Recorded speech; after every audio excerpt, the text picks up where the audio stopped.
And so it came to pass that the day was to be Zip myself back up here. saved by the most unlikeliest of heroes.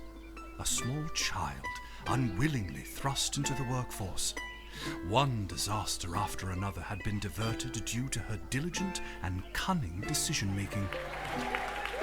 With the kingdom on the verge of knowing everlasting peace and prosperity, our hero could finally rest their weary head, but only after one more critical decision was to be made.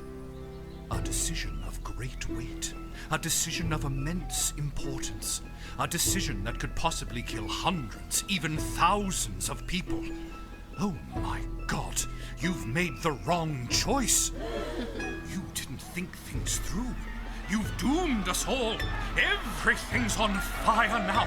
We're all covered in fire. How could you have done this to us?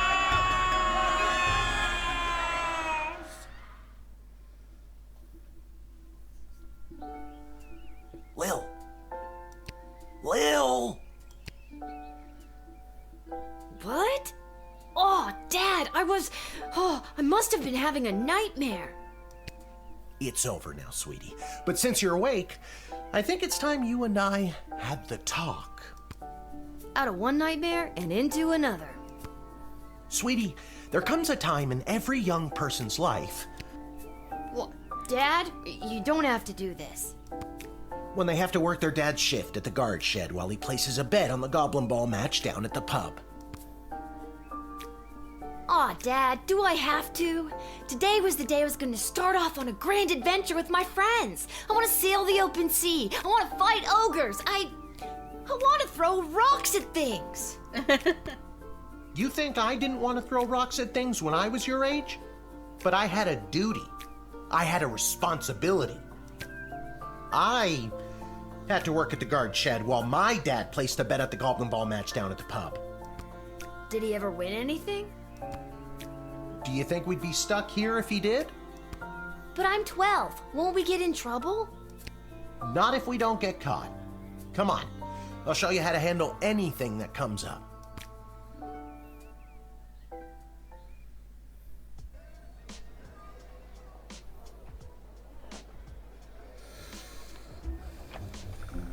Okie dokie. Ready for me to very quickly show you how everything works? Oh, good. Everyone loves a tutorial. No time for a full rundown, so I'll sum it up like this. The key thing to remember when being a castle guardsman is... Dad, someone's coming. What do we do? Okay. Guess the best way to learn is by doing. Let's just hope there's someone completely plain and boring.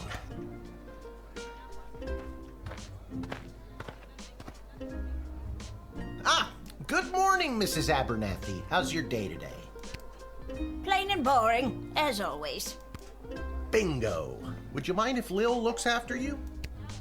Oh, not at all. It's always a pleasure to see your daughter, Shamish.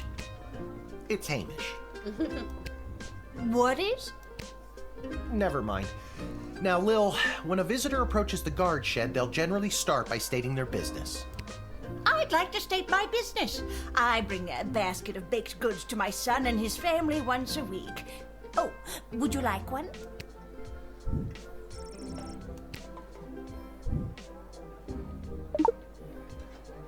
After they state their business, it's pretty much your call what to do next. You can select them and interrogate them. There's tools, the phone there on the wall. You only get 3 action points. You get it, right? Not really. What do we need tools for? You can pick one and it does something. Come on, Lil. I've really got to speed this along. The Goblin Ball game is about to start.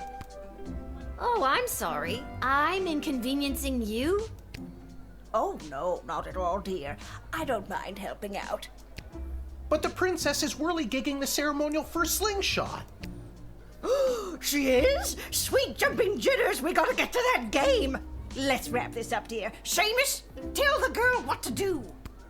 The name is Hamish. No, it's Mrs. Abernathy.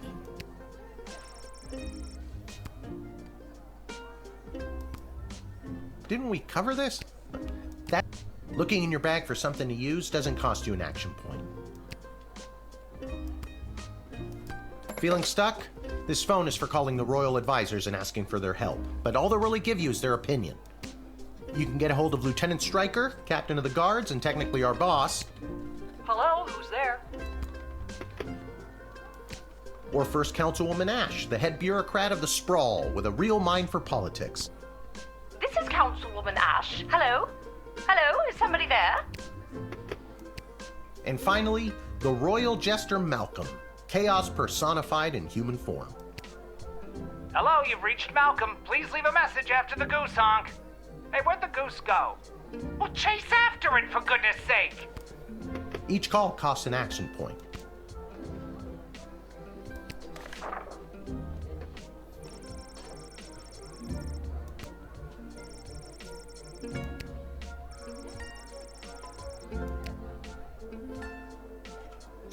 Okay, so, okay, Mages Guild, call Councilwoman Ash.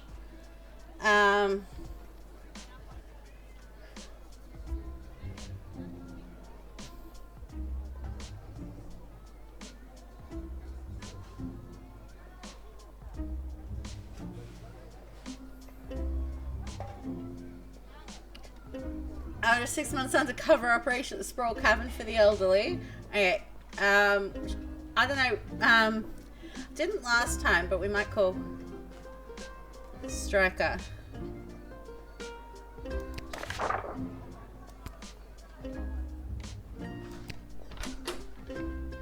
Our tools. If you want to use a tool, you have to make sure it has a crystal to charge it. Here, I'll show you. I'll add today's crystals to the tools that don't have any. That way I have a well-rounded arsenal. Why did the other tools already have crystals in them? I carried them over from previous days. Any other questions? What? Why does a bullwhip need to be powered by crystals? Yes, I'm streaming. No more questions. You can use this decoder ring to decode things. Not exactly sure how it works. The instructions were written in some kind of code. It's a metal detector. You figure it out. Truth spray. You spray it and they tell the truth. Honestly, that's what it does. This X-ray scanner can see through most types of clothing, flesh, and bone. It uses low-grade radiation. Do not use on trolls.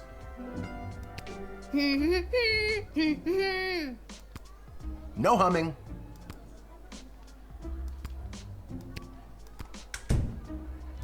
You use the Wicked 3000 to make the big decision to let someone in, or send them packing. Choosing this will end the tutorial. Can I finally get out of here?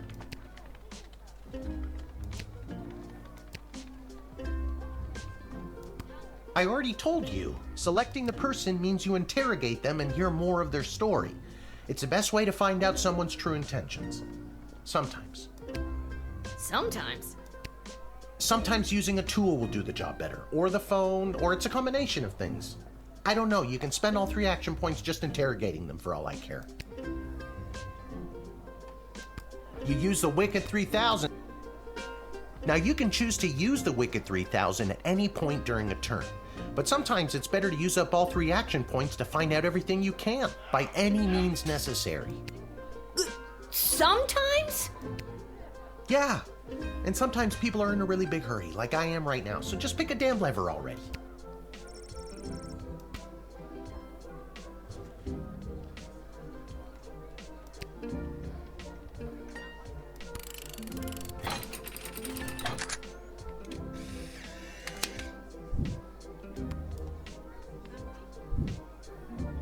Great job, Lil. Your mother would be so proud to see you now. After my delivery, I'm off to watch the big game. Got my grandson's inheritance riding on a tip that the Stapleford Snughorns are gonna win it today. Here's a tip, never lend Mrs. Abernathy money to bet with. Let's hurry along to the game. We don't want to be late, do we, Hamish? My name is Shamish. No, wait, it's not. Oh, I better go. Time to put on your big kid pants. You can do this. More like I'm being forced to do this. It's only for today, I swear. Come meet me in the tavern when the shift is over. Good luck. Good luck with your illegal gambling. I don't need luck. Believe me, he does. Okay, Lil, you got this.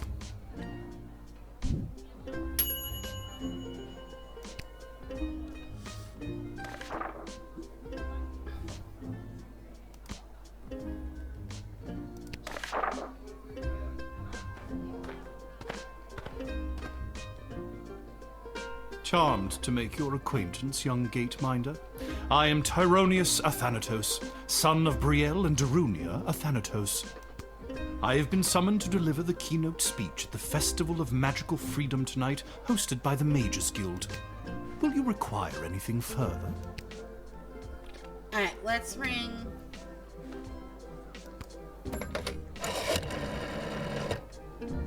I'm so glad you called. Frankly, I was worried you guardsmen never followed the writ due to illiteracy. Admit the mage, and my people will escort him to the venue. What? I don't know, I was just gonna make salad rolls later. Salad rolls, I'll make something later.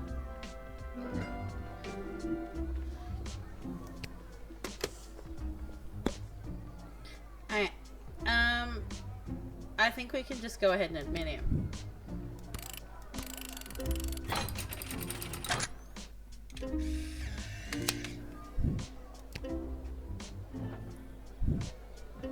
The House of Thanatos, and indeed the entire Mages Guild, thank you, young guardian. You will go far.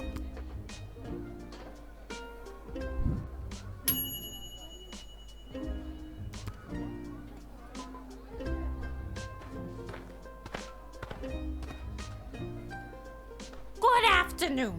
I am here to pick up my 2 kids from the no-good, stingy lowlife of a father who happens to be my lying, cheating lowlife of an ex-husband, Orlando.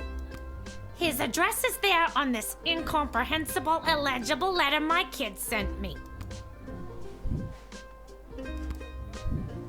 Believe me, I would love to have him get off his sorry butt and bring them to me for once.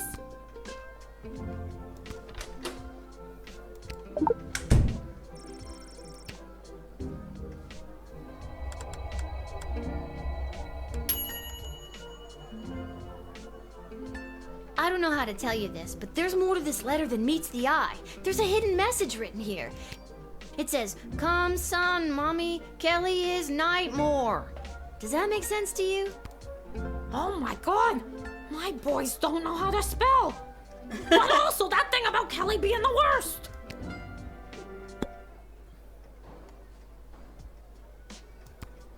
So that's Kelly isn't as fun as she's made out to be. If anything, she's making my kids miserable. I've never been so happy in my life!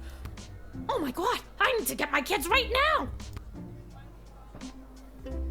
What's your game plan? First, I'll make sure my boys are safe. Next, I'll Kelly's so hard that it'll up Orlando's. I knew I never should have introduced them to each other. Kelly was my hairdresser. Was is the key word. Can I go get my kids now? People come and go, but no matter what, you'll always be those kids' mother. You're right.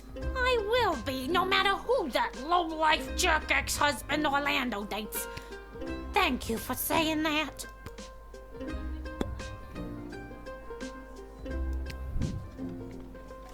Okay, let's let her in.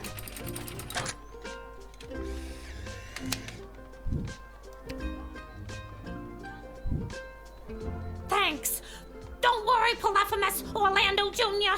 Mama's coming for you. Good luck.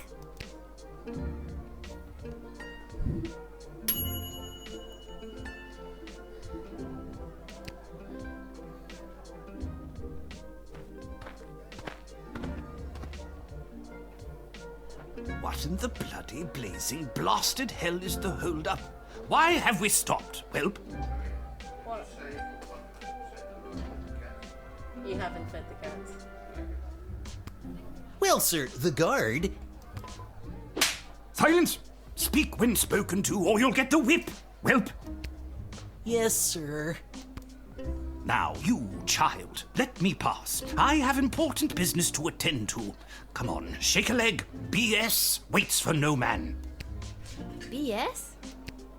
Bank of the Sprawl. Well, that's unfortunate.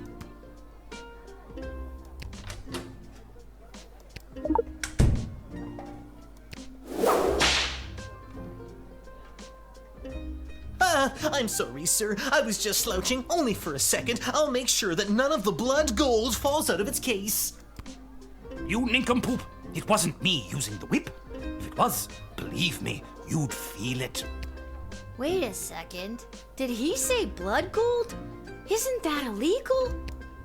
He didn't say blood gold, he said bloody gold. It's a form of slang he must have picked up from somewhere. Isn't that right, you bloody idiot? Yes, sir. Whatever you say, sir. I'd like to take a closer look at those gold bars. I think I need to hold on to these. Why, you greedy little urchin. I think I like you more than ever. No, it's not like that. Oh, of course. Just remember, if you make any form of profit off of those, you're as much to blame as I am. Now, since you are finished rifling through my personal belongings, you insufferable petty little monster, let me pass. What kind of business do you have at the bank today, sir? I shan't be airing the details of my BS appointment with some nosy little brat tending the gate. Mind your business or you'll get the whip, child! I don't think you're allowed to not tell me what your business is. Insolence! But, sir, it's only a deposit. One more outburst, and it will be back in the cage with you.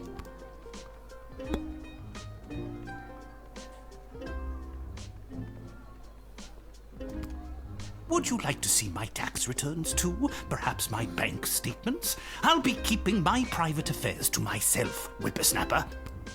If you want to see what I'm taking to the bank, you'll have to pry it from my cold, dead hands. That's a little extreme. Isn't there a nicer, less fatal way for you to cooperate? Get a lawyer, you insolent puppet. Yeah, you're not getting into it.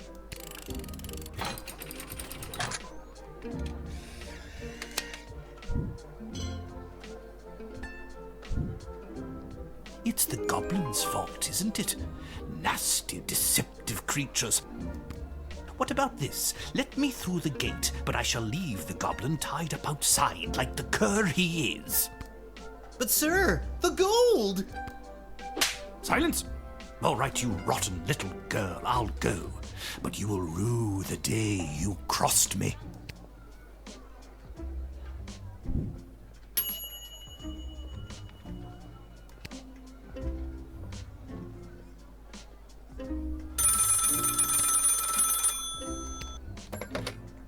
Good afternoon. This is Dr. Marquess Beatrix von Matterhorn calling. Who may I ask am I speaking to? This is Lil. Nice to meet you, Lil. I need one of you gate guards to come down to the dig site as soon as you can. Okay, and where exactly is... She hung up. Alright, so we're gonna have to go to the dig site. Why, hello there. I have come to the Sprawl to participate in capitalism. After years on the road as a traveling merchant, I'm finally ready to put down roots. And what better place than the sprawling metropolis of the Sprawl? Huh, I just got that. Garby Bunches is the name. What? That's all I've got.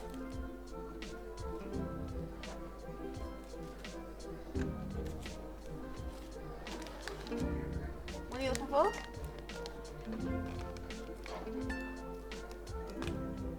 You don't need it.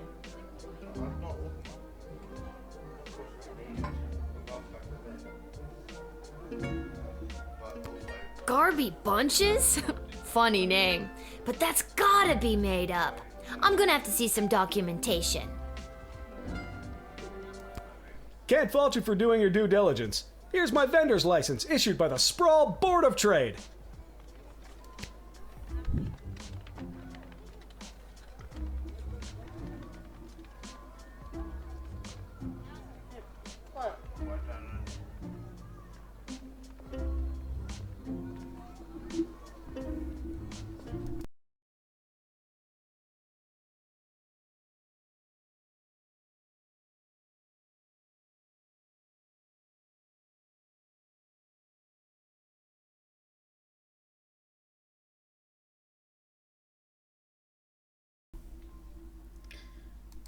Alright.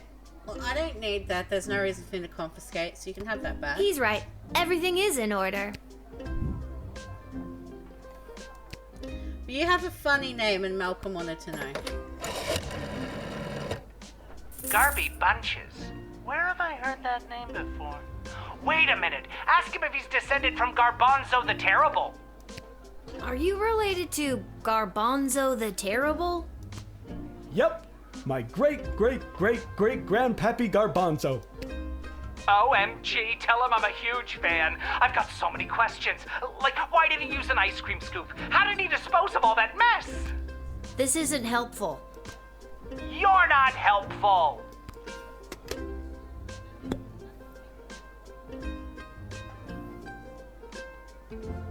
What's in the briefcase? I just can't wait to get in the mix and figure out what kind of merchant this place really needs.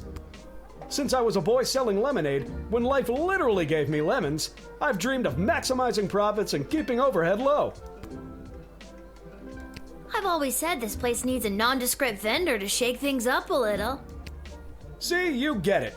Once I've set up shop selling, well, whatever I decide to sell, I'll be sure to give you a discount. I look forward to buying something. Alright, I want to use a tool.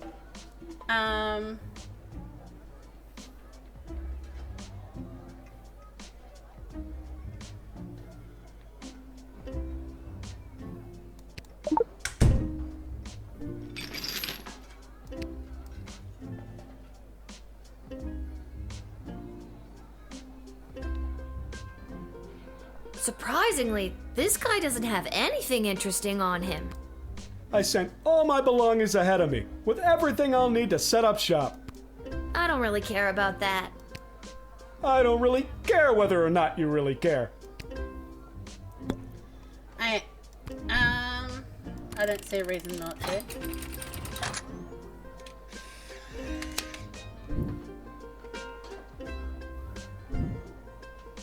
Can you smell that?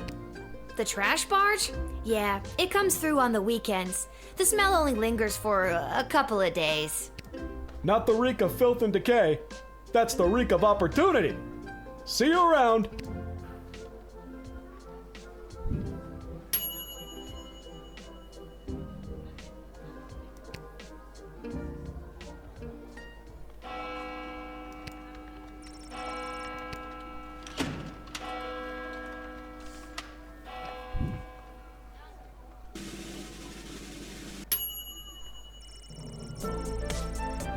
Okay. Didn't quite get perfect though.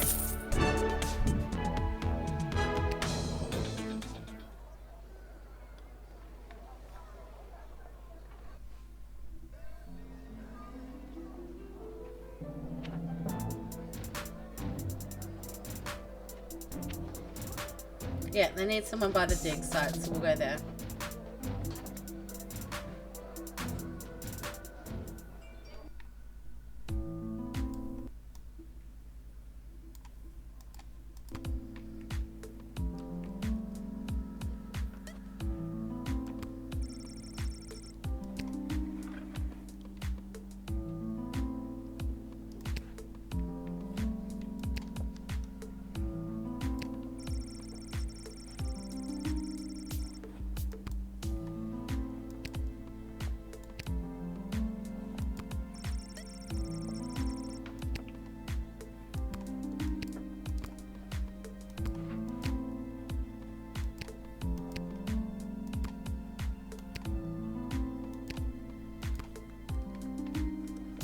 Oh my, were you left behind?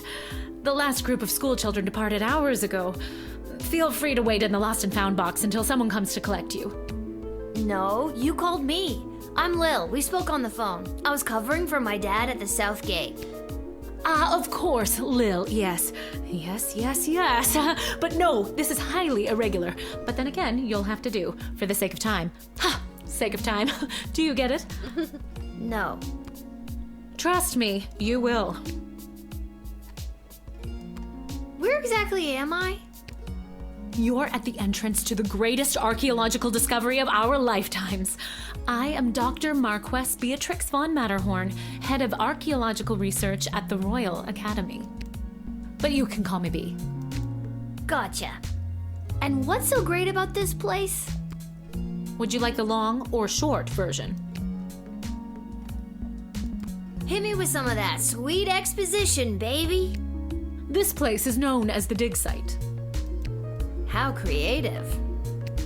We stand at the site upon which power crystals were first discovered. The power crystals that I use for the tools in the guard shed? Those and every other technological marvel of our lifetimes. I am the preeminent expert in the advanced properties of power crystals, and my research suggests we have barely scratched the surface of what these puppies can do. Okay, but again, what does this have to do with me? Lil, I have found how to harness the crystal's power to alter the very fabric of time. May I present the Chronometer 3000? And what I need to know from you is, do you know anyone who would be willing to go on what some might call an adventure? Oh, me! I want to go on an adventure!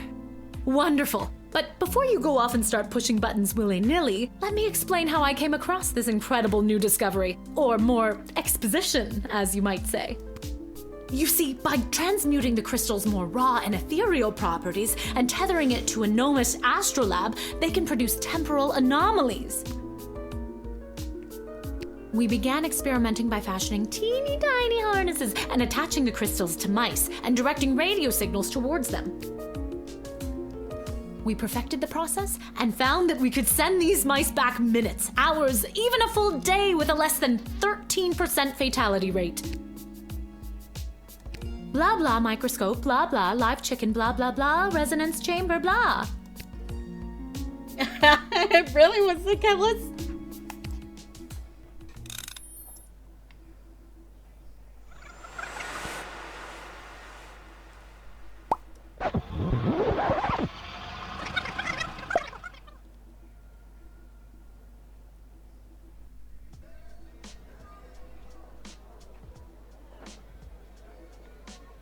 Wait, what? Where am I? What just happened?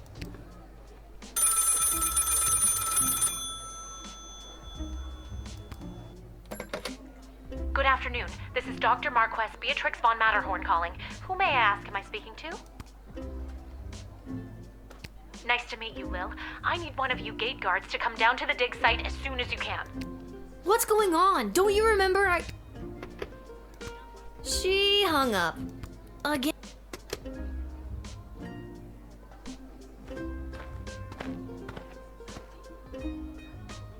Why, hello there.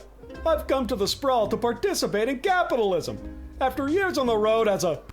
Let me stop you there. Your name is Grabby Blanchers, right? You're a traveling merchant or something? Ah, I see my reputation precedes me. Kind of. The name is Garby Bunches. This is so weird. I swear I already dealt with this guy. I can either do the same thing as I did last time, or maybe this is a chance to try something different. I'm sorry. Are you talking to me? That's what I'm trying to decide, Garbs. Regardless, here's my vendor license issued by the Sprawl Board of Trade for confirmation. He's right. Everything is in order. I need to get this guy processed and get my butt back to the dig site.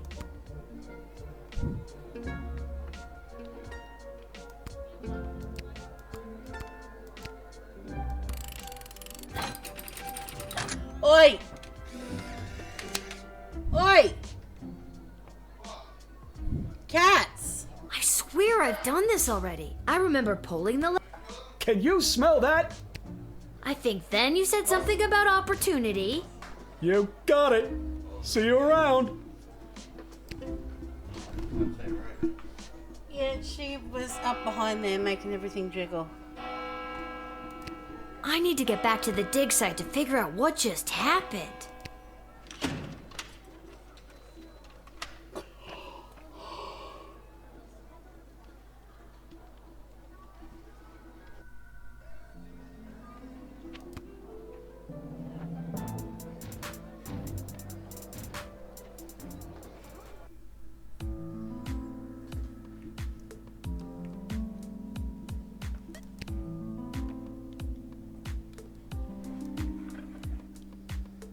Oh my, were you left behind? The last group of school children departed hours ago. Feel free to wait in the lost and found box until someone comes to collect you. I need you to listen to me. Something very strange is going on. My name is Lil. Don't you remember me? Oh, Lil from the phone call earlier, of course. Yes. But no, this is highly irregular. But then again, you'll have to do, for the sake of time. Sake of time. Do you get it? I already told you no. Oh, wait, I actually do.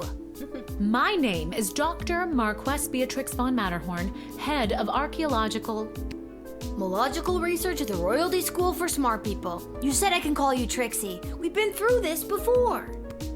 I'd prefer if you called me B. And this is the site where power crystals were first discovered and you used them to make a time machine.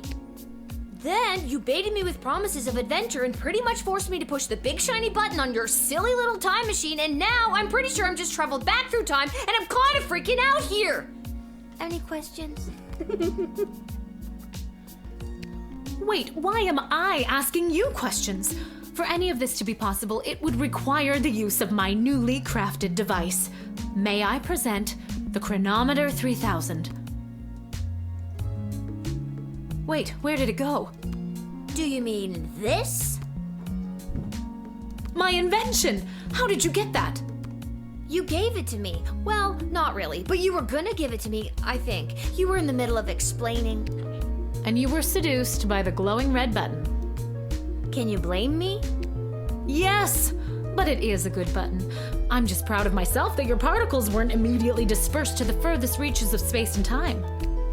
That risk becomes much lower once I configure it to your individual life source, which I will do now.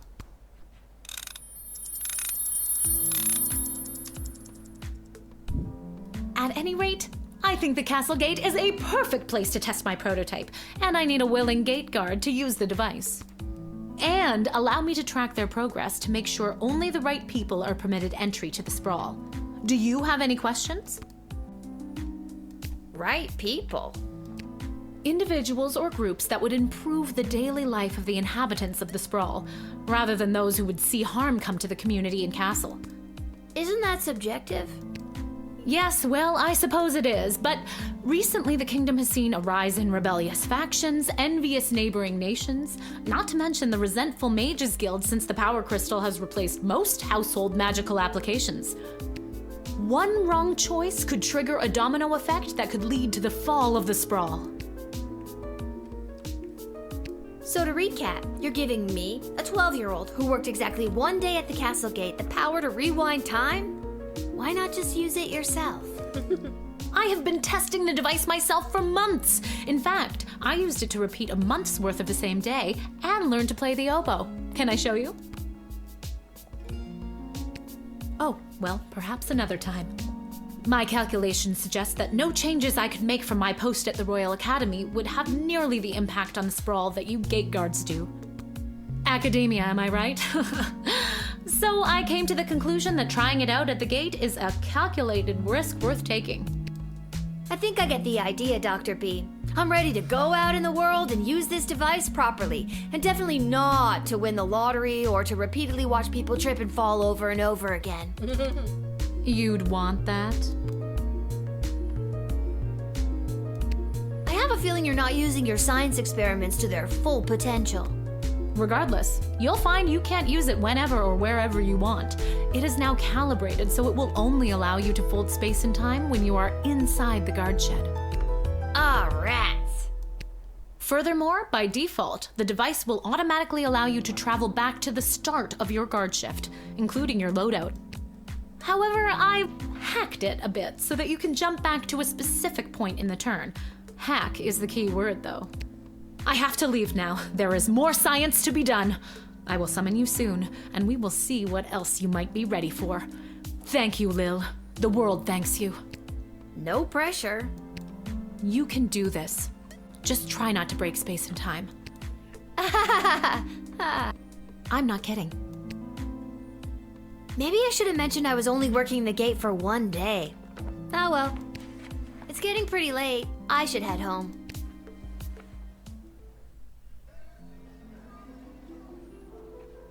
Okay.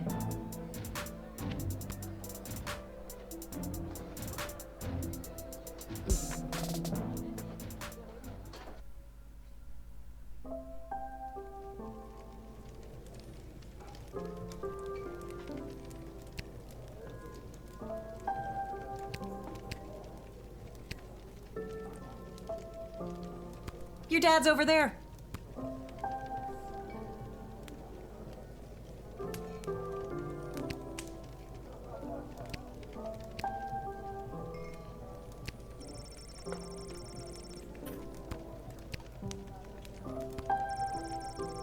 So they keep the good stuff. Art will only have to boil for people she knows until they let out.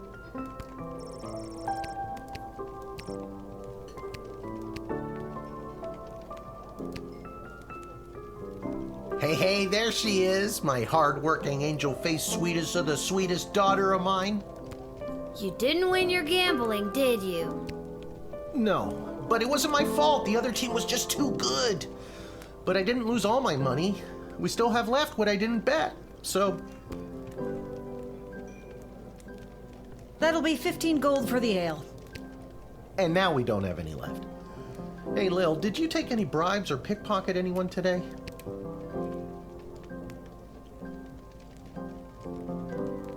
Sorry, nothing today. Oh, rats. Rats? Again? I mean, we don't have rats, I swear. No, not like that. Oh, well. I'll go call my guy anyways. See if he'll front me the money to bet with. Wait, you'll never believe what happened. Right at the end of my shift, I got this phone call, okay? Asking me to come down to the dig site. Did you remember to lock up the shed? What? Yes. And turn off the light? Yes, I did. Whatever, just listen. You gotta make sure to turn off the light, Lil. They'll charge us for the overnight usage. I remember to turn off the light. I think. Anyways, Dad, I met this professor at the dig site, and she had this time machine, and when I touched the time machine, I went back in time. Then she gave me the time machine to use when I worked the guard shed for you, but it only works at the guard shed, so that was kind of a bummer. But it's super cool, and it only works for me. That's great, sweetie. I'm glad you liked covering for me today. But you don't have to make up stories just so you can work another shift. Wait, no, that's not what's happening. Anytime you want to be just like Daddy and work down at the guard shed, all you need to do is ask. Dad, you're not fully comprehending what I'm trying to tell you. Hey, Arda, did you hear? Lil's making up cute stories so she can be more like her old man. Oh, that's so sweet. I have the power to manipulate time, and I demand to be taken seriously. Okay, I understand. I can see that you're serious. Seriously adorable. But honestly, Lil, you can cover for me anytime you like. You're probably doing a better job than me anyways. This isn't how I expected it to go. Speaking of that, I better call my guy and make a bet on the next game. It's getting late. You better get upstairs to bed, Missy. Good night, Lil. You'll rue the day you didn't believe in my powers of space and time. You'll see. You'll all see. All we can see is how cute you are, sweets. As cute as her mother. Whatever. Good night, Dad. Good luck with your gambling. I don't need luck. I think you do.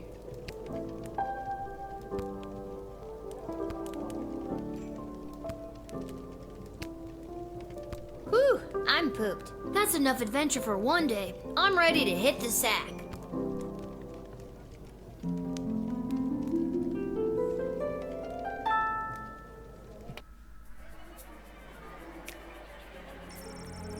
On her way to the bar, Mrs. Abernathy accidentally walked into 2 more tutorials, causing her to be late to make a bet on the big Goblin Ball game. Her grandson's inheritance is safe, for now.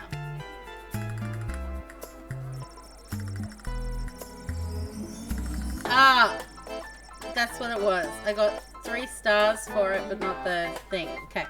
Tyronius Athenatus gave his keynote speech at the Festival of Magical Freedoms and inspired most in the crowd. The divide between magical and non-magical beings grew a little more that night. He is indebted to Councilwoman Ash for her influence in facilitating his smooth admittance to the sprawl.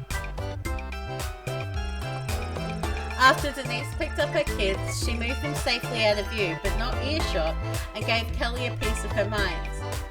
Polyphemus and Orlando Jr. learned a handful of new words that day, but some they already knew.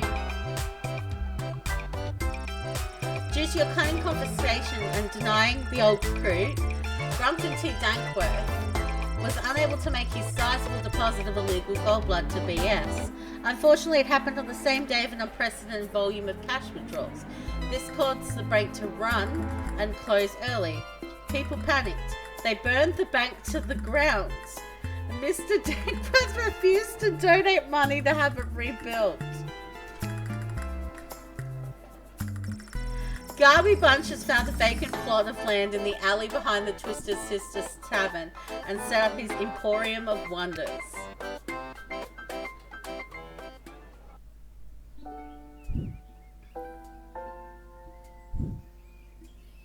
Good morning. You're listening to The Morning Crawl, the #1 morning show in the sprawl. I'm your host, Dodger, joined as always by my co-host, the Ham, who I will remind you is a live pig. Let's jump right in and get your morning started and muse over the news. Today in the headlines, it was just announced that the heir to the throne, Princess Desdemona, has come of age and will be taking a suitor. No, I don't think Desdemona wants a pig as a husband, the Ham. But then again, neither did my ex-wife. Hey-oh! With multiple suitors making their way into the city, expect backups and delays across all major routes this morning. Now let's get to the music. You're listening to The Morning Crawl here in the Sprawl with Dodger and the Ham.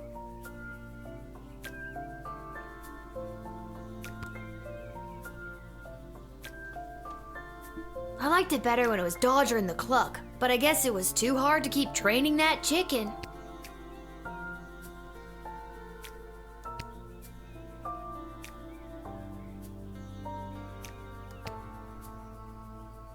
A note? Dear Lil, please come to the guard shed as soon as you can. Love, Dad. Maybe he wants me to work a shift for him again. Or maybe he forgot to put on underwear and needs me to bring him up here. Well, there's a 50-50 chance I'll get to use the Chronometer 3000 today. Here's hoping.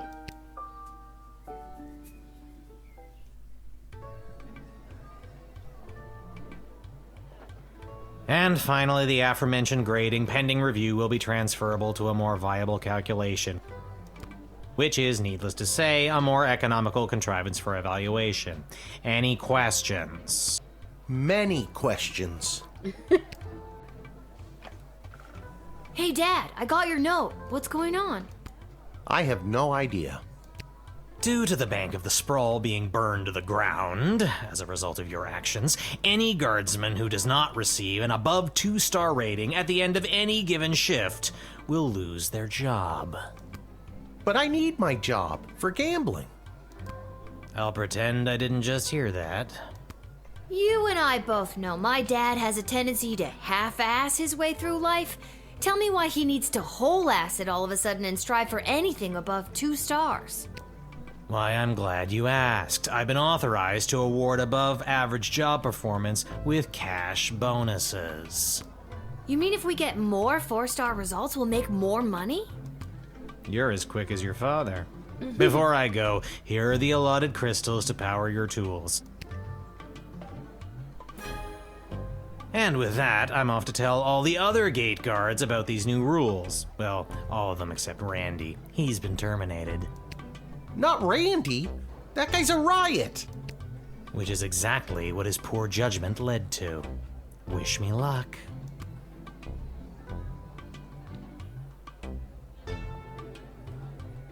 Aw, jeez. Randy was just 3 payments away from paying off his new catapult. Sounds like you need to start doing your job better. More like you need to start doing my job better. Just like you wanted to. No, that's not exactly what I meant. You don't just get to leave me here. Will you go bet on Goblin Ball games? No Goblin Ball match today. I received a cryptic letter this morning saying they need me on palace duty, and they specifically referenced that you need to cover for me again. Looks like you're not the only one who wants you to work the gate today. Again, not what I meant. It's not all bad news. I scored these off-brand discount crystals from my bookie Fredo as a gift for being his best client. But he mentioned that they might only work some of the time. But I like those odds. Oh, Dad, you really need to talk to somebody about your gambling. I love you too, Lil. And with that, I'm off. Remember, 2 stars or better or we're out on our asses. No pressure. That's my girl. Okay. Malcolm, rather than repairing the dungeon which is falling apart leading to the escape of the serial arsonist, I'm having the jail cells painted instead. Give me a call when the fellow gets here. Okay, so we're looking for someone who's a painter. And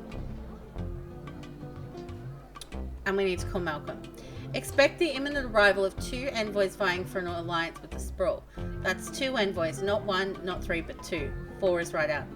Take this opportunity for cultural exchange and learn as much as you can. Really get them talking. Okay. The Duchess of Scarborough's award-winning feline companion, Sprankles, shall be arriving in its miniature royal carriage this week. As always, treat any non-human visitor, goblin, gnome, ogre, etc. with extra scrutiny. Remember, if you see something, say something. Okay.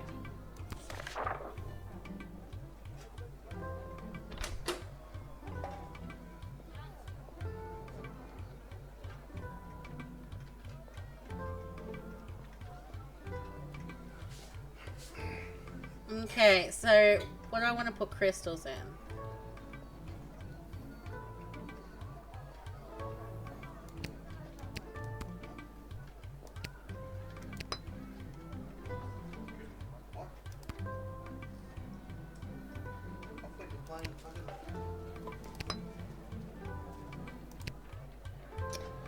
And we'll go with the Dakota ring.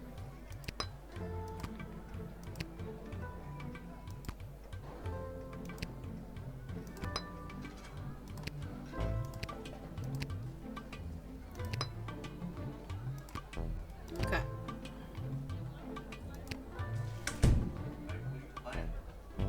Little Guardsman. Hello, ma'am. The name is Seamus McGoblin. I've been requested to do some work in the Sprawl. Okay, so this would be the goblin that we're talking about, but I think we're about to have a an ad, something like that, do its thing. I'll be back, guys.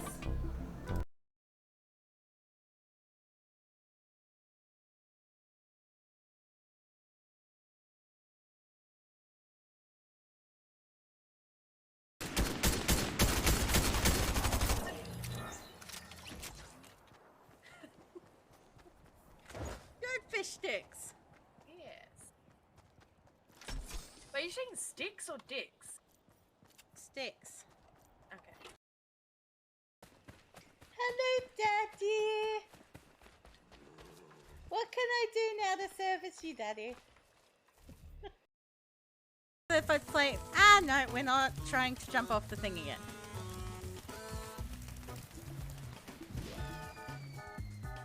I was saying... And this story? Mostly true.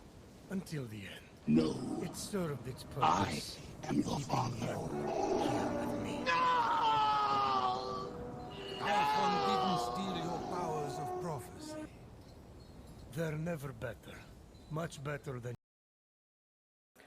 watch me fail. Yep, there we go. I'm so bad at this. I really am. I'm so bad at lockpicking. I swear, every time I say I'm bad at it, I get it no trouble. They're burying the monkeys. That's so nice. But look at the poor little monkey. Look, it's so sad. It's mourning over its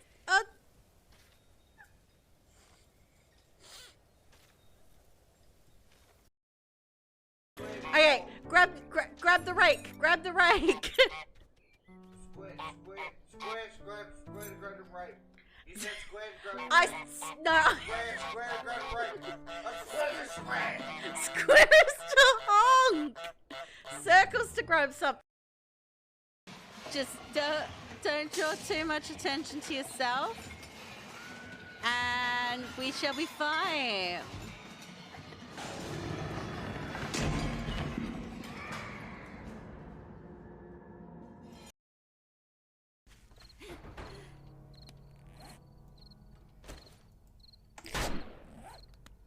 Oh, fuck off, Ellen!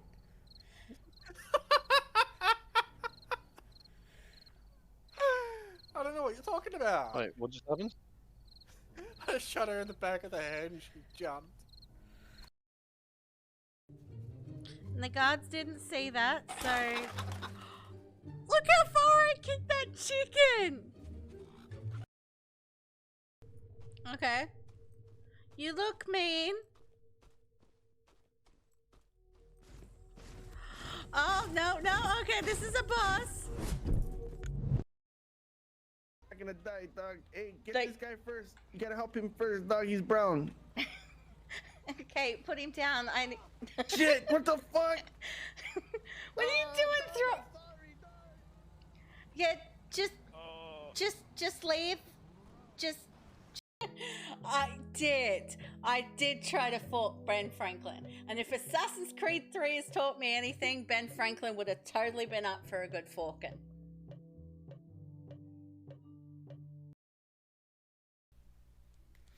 I have a feeling I should be worried. Also, why are we laughing at titties? Where were the titties? Did I miss the titties? Were there titties that I was not aware of? Where were the titties?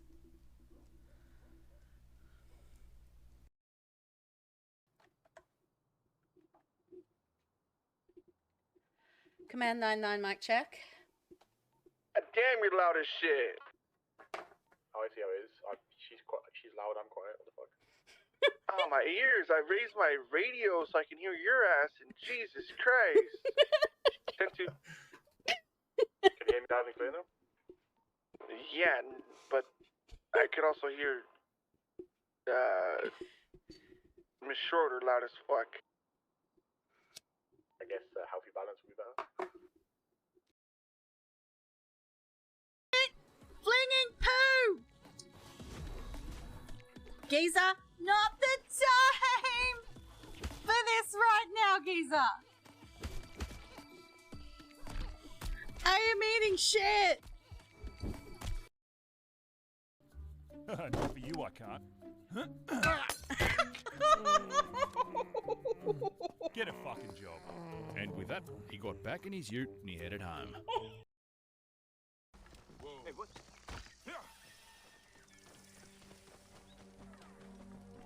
Ah, no! I killed Barry! Alright, we're back. Okay. Just have my supplies here with me, nothing else to declare.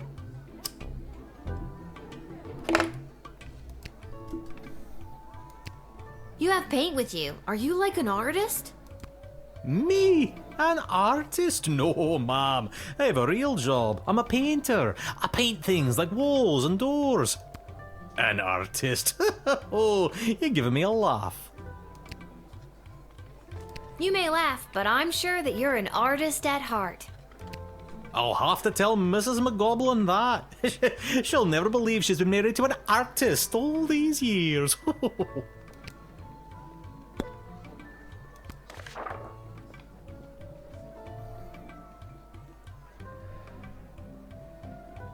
Yeah, he's a non-human visitor, so I'm gonna...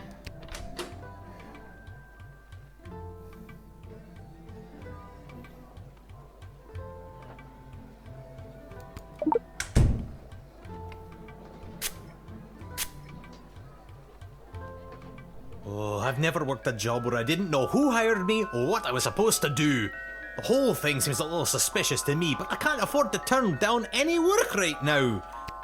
I never in my life thought there would be so much hatred toward goblins again. But, as the great writer Mark Goblin Twain said, history doesn't repeat itself, but it often rhymes. Times are getting more and more difficult for a self-employed goblin, especially with a wife and 3 kids. I'm sorry, did you say something? I seem to have lost my place.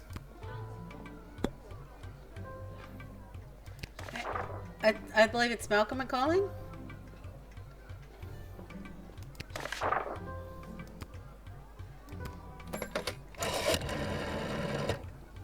Well, it's about time he showed up. Send him to my office toot suite and I'll set him to work.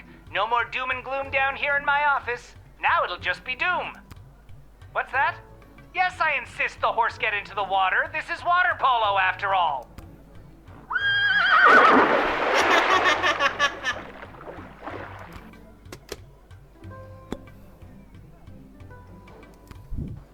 Alright, Malcolm needs you to paint the dungeon so you can get in.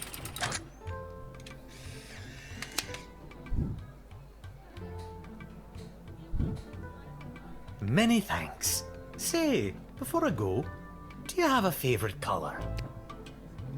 Green. I like green, I guess. Then I shall paint whatever it is I'm painting green in your honor. Thank you again.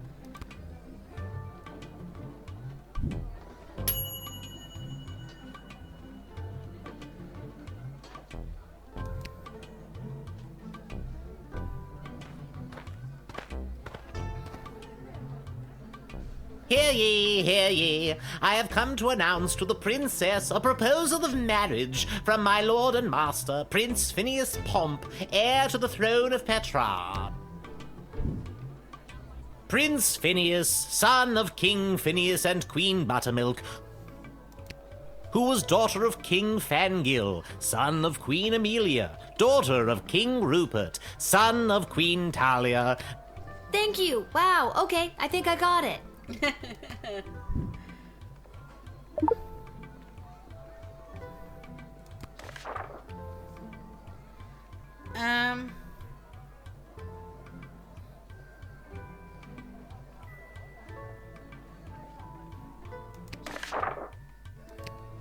Prince Phineas himself will arrive in the sprawl after a ceremonial visit to the royal sulphur mines of Petrarch. The prince will be christening the newest of our sulphuric refineries by smashing a bottle of Petrardian fizzy over the front door.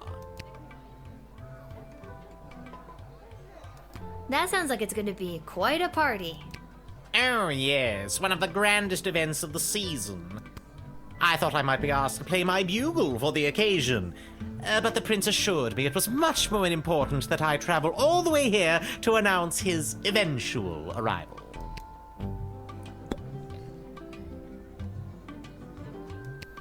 An alliance between the great kingdom of Petrarch and the Sprawl would benefit both sides mightily. Imagine the petrol and gunpowder our sulphur mines produce, combined with the technological advancements that your power crystals provide, would create a union that would make our 2 kingdoms the envy of the world. Those sulfur mines smell like farts. Does Prince Flinflon smell like farts? A little bit. I mean, his name is Phineas, Prince Phineas Pomp, heir to the throne of Petrarch, son of King Phineas and Queen Buttermilk, who was daughter of King... Please, stop!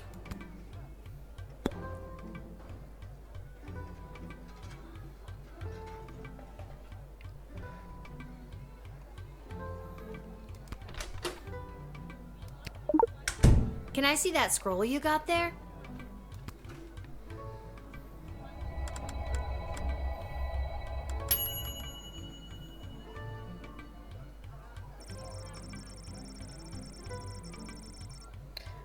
Reveals a lot of farts.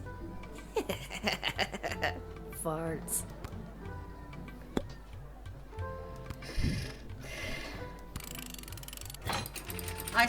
I see no reason not to let him in.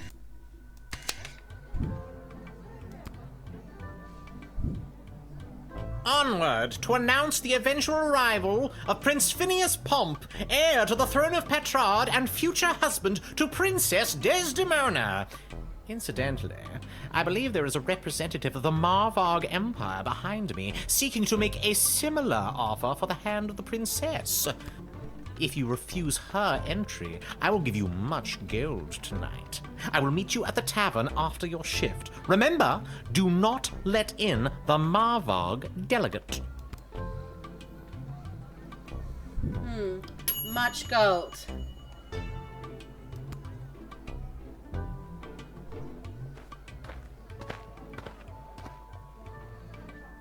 Good afternoon, child. I would like to enter this bustling metropolis with the desire to purchase a hat. I have lost my previous hat and I require a replacement. You want to purchase a hat? Why come all this way to buy a hat? Surely they have hats where you're from. They do, yes. But they do not match the standards of my previous hat. I was known well as one who adorned a hat of the highest caliber. I cannot go back. I can make you a hat if you'd like. It can have glitter and macaroni pieces. Tempting, but that would only encompass a mere sliver of my former hat's magnificence.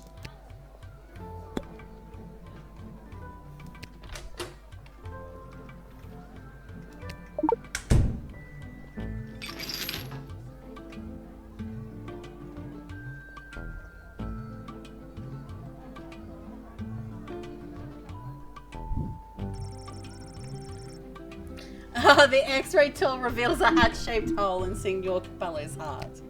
When you lose something that has been a part of you, that has defined you for so long, it's like you're missing a piece of your very soul.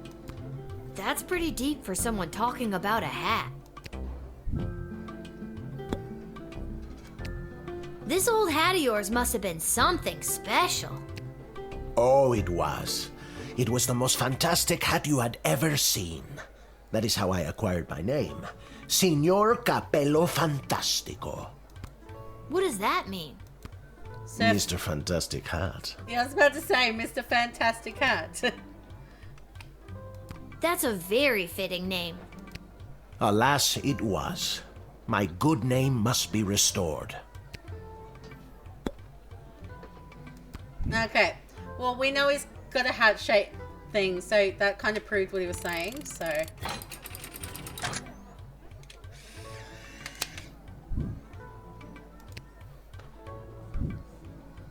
I hope you find your hat, Mr. Fantastico. Thank you, child. The next time you see me, you will say to yourself, "Wow, has that guy got a fantastic new hat?" I have no doubt in my mind.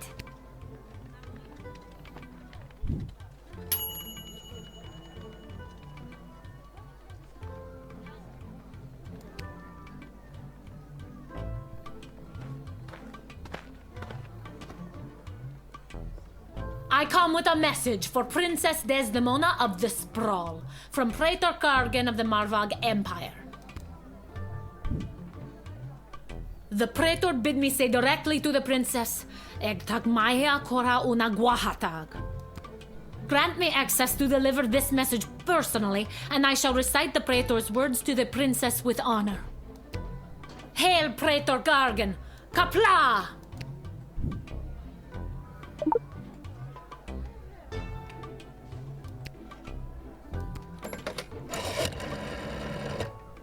Now listen up, Rook.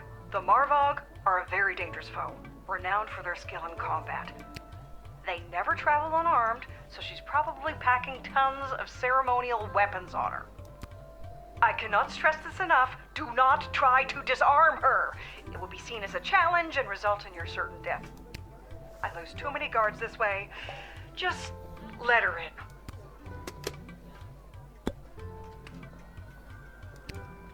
I killed 19 other mighty adversaries for the honor of delivering this message to your princess. I have brought you the head of the mightiest of these for you to inspect, as is our custom.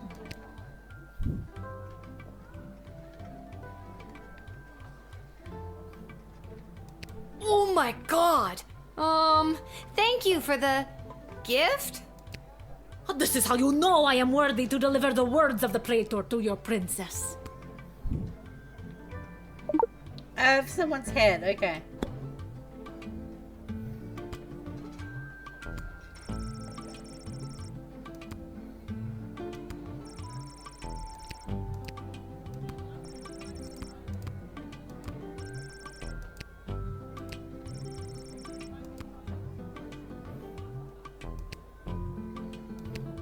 The Praetor is attending the ballet tonight. Upon its completion, Praetor Kargan will make for the sprawl. Oh, so the Praetor's coming here later tonight? Not likely. In Marvog, the ballet can last days, weeks even. It continues until only one dancer survives. Ballet is one of the finest blood sports in the Marvog Empire, and the bodies of fallen ballerinas are stacked high in the main square, as is our custom. Oh dear God. Is there a prize for, winning the ballet? Indeed there is. The winner is put directly into the line of succession to rule. Praetor Kargan was one of the finest ballerinas I have ever witnessed. Slaughtered dozens of other would-be ballerinas with a grace and beauty that brought a tear to my eye. Alright, well, Striker said to let her in.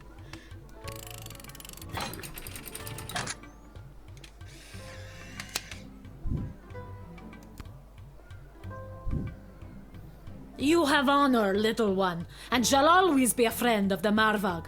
And now, to fulfill my mission to speak the Praetor's words to the princess, Kapla!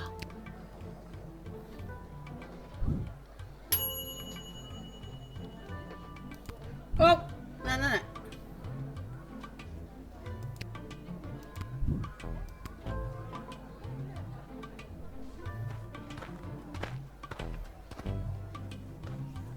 Whoa there, Lucy. Hello and salutations to you, most honorable guardian of the free peoples of the Sprawl. I am the envoy of the gallant Sir Beverly, a knight of some minor renown, which is also me. I have received a very special invitation from Her Majesty Princess Desdemona, as she turns her royal eye to finding a suitor. If there's nothing else, I will be off to my happily ever after. Ow!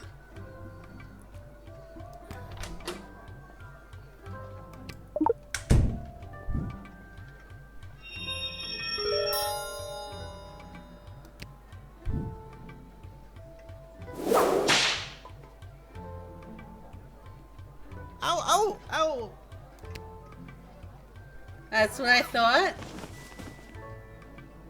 This is not what we signed up for, Beverly. Can we get our $10 now? All right. I'll be honest with you.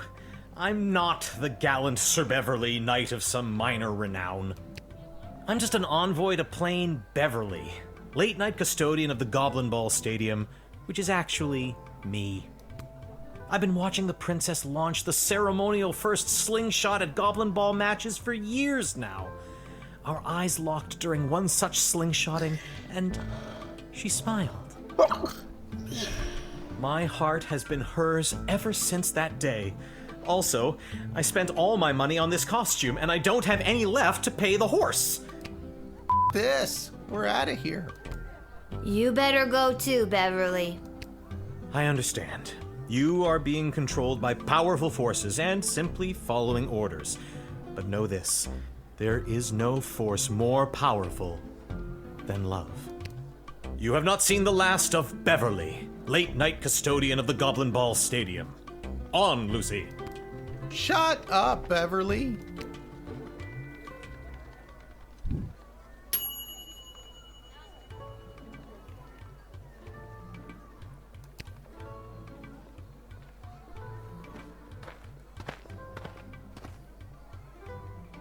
Hey kid, are you Lil?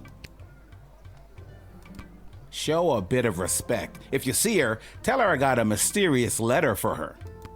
Mysterious, you say? Fine, you've got me. Who's it from? I'm not authorized to know. That is mysterious. Does this mysterious letter have anything to do with the one my dad Hamish got this morning? Your dad is Hamish? What a good guy. Did you hear about Randy, though? Only 3 payments away on that catapult. Yeah, it's a real shame. Anyways, just take the note. I gotta get back to work.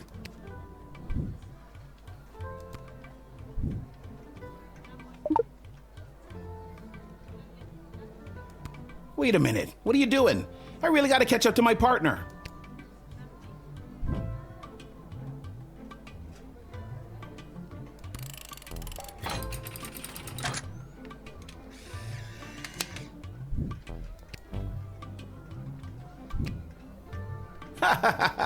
You had me worried there for a second. See you around, kid.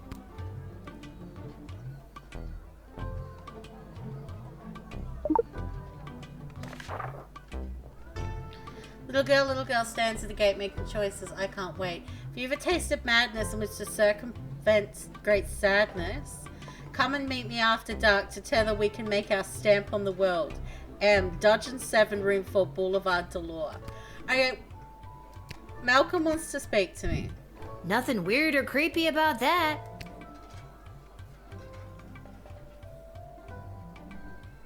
Where's that music coming from? What is happening?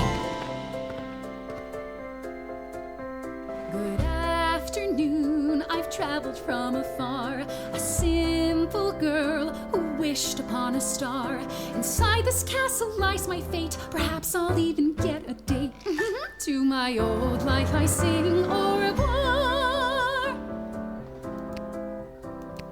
And you are? It's Lil, and you need a good reason to be let in, but so far I'm not optimistic. Do you have any ID or anything? I assure you that my heart is true. Must this be a whole to-do? Inside these walls my destiny awaits. It just feels like if you weren't singing, we could move the plot along faster. Okay, well, here's the thing. I'm a bit sus by all this red on it.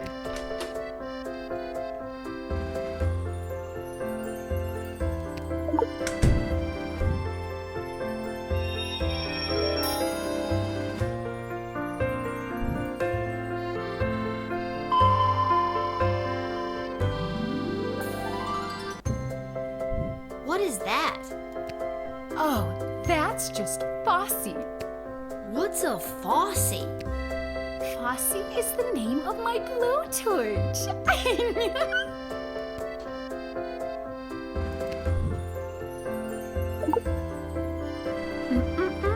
Friends shouldn't take things from one another. I guess we're not friends then. That makes me a little bit nervous for you, Lil. Okay, I've had about enough of you.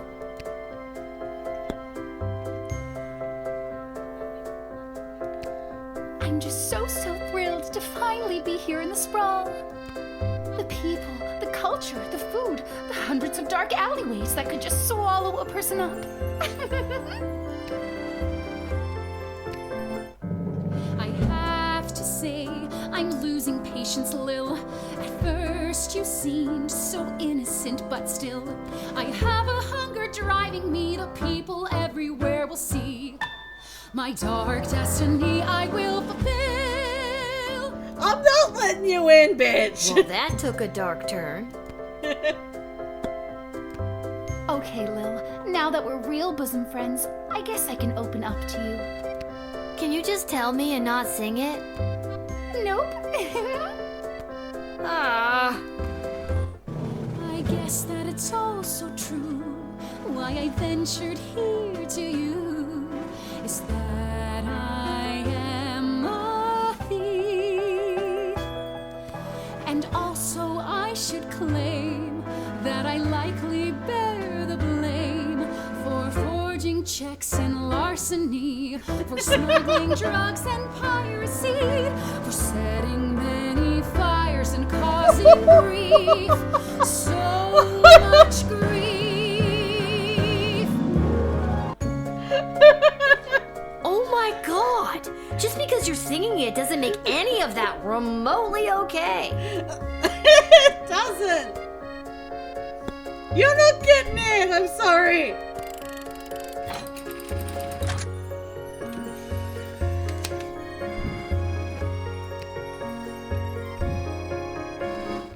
I see now that you aren't my friend. My time here is about to end. You haven't seen the last of me.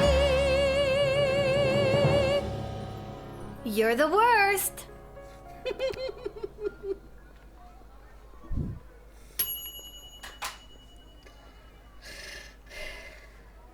Yeah, correctly identified a homicidal maniac and managed to take away her toy. I mean, the fact that there was like little red spots is what had me sus there.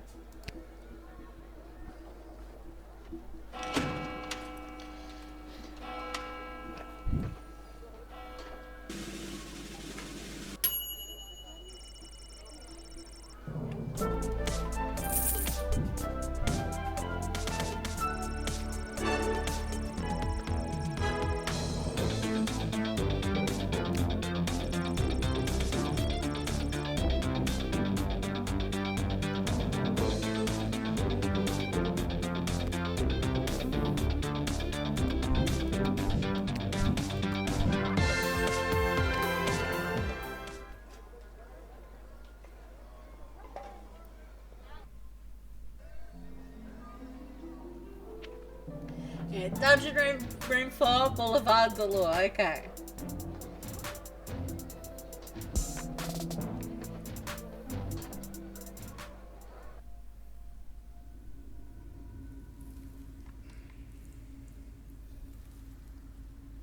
Yeah, it's been painted green, yep.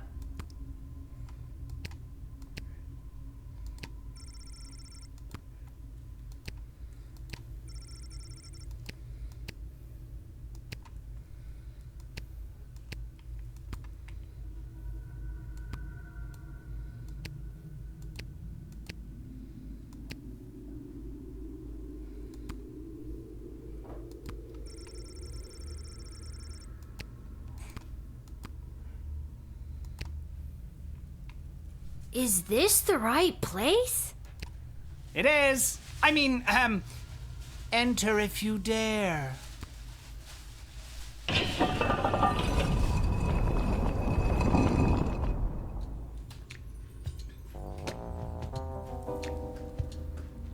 Oh, you dared. Hello. Welcome to my lair of chaos. It looks like a bedroom. It is his damn bedroom. It can be two things. I'm a minimalist. So, this is the little guardsman we've been talking about. Wait, you are, right? I can't imagine why I wouldn't be. Good news, little girl. You're going to be working the gate for the foreseeable future. What? That's not good news. Why me? I hardly have a grasp on what I'm doing, and I'm barely tall enough to see over the desk. I see. Then you're free to go. Keep it together, Mal. Listen, little girl, we have eyes and ears all over the city, but the gates have always been a blind spot for me. The point is, the safety and security of the sprawl must be preserved and protected, and you might be positioned to help maintain the balance. Do you understand our meaning?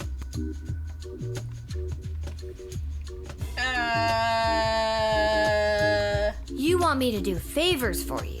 Use my position at the gate to let in the people that you want in, deny who you don't. Am I on the right track? You're at the station. What if I refuse? You can't make me do anything I don't want to do. I'm 12 years old. Damn it, you've got us there. But how about we leave it up to chance? Guess which hand is holding the colored ball, and we'll forget about the whole thing. But if you guess it correctly, you agree to do our bidding no matter how nefarious or unreasonable. Sound like a deal? Do I even have a choice? Yes. You choose which hand. Not the brightest one, is she?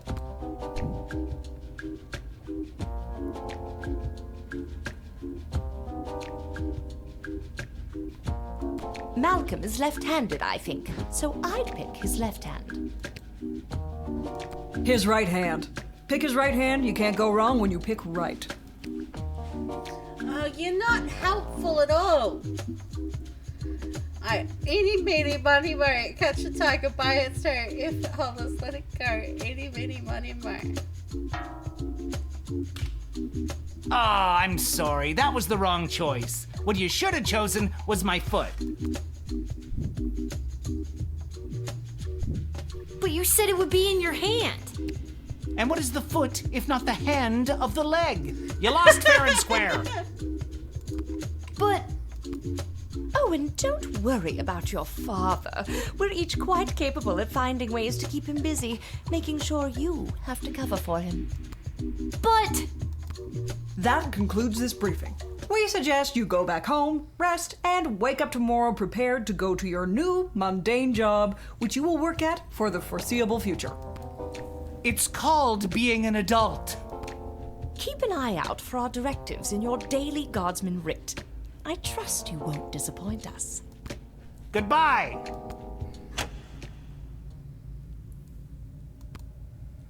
Fine, I shall leave.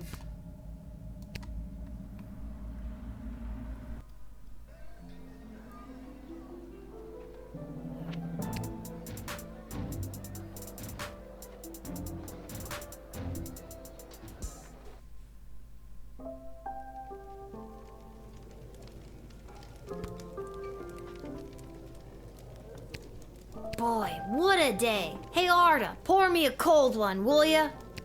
Make that two, Arda. Hey, wait a minute. You're too young to be drinking cold ones. Make hers a milk, please, Art. Can it at least be cold? That depends. How did work go today? Did better than a 2-star rating, I can tell you that. How was... What were you doing again? The bidding of the 3 royal advisors. Do you think it's normal that the big names and faces of this city are using us for their own personal and political gain? After today, I don't know what's normal anymore.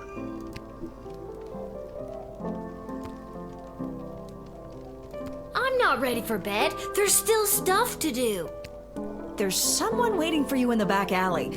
Garcy Blinkers, Gerby Bonbons. Anyways, it's just through that door over there.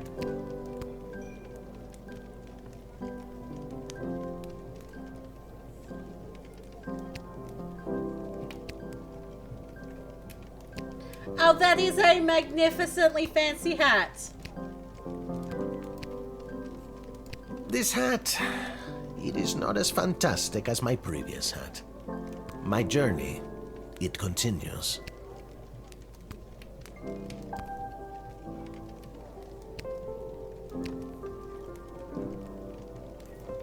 Aha! There she is, the brilliant little half-pint running the desk.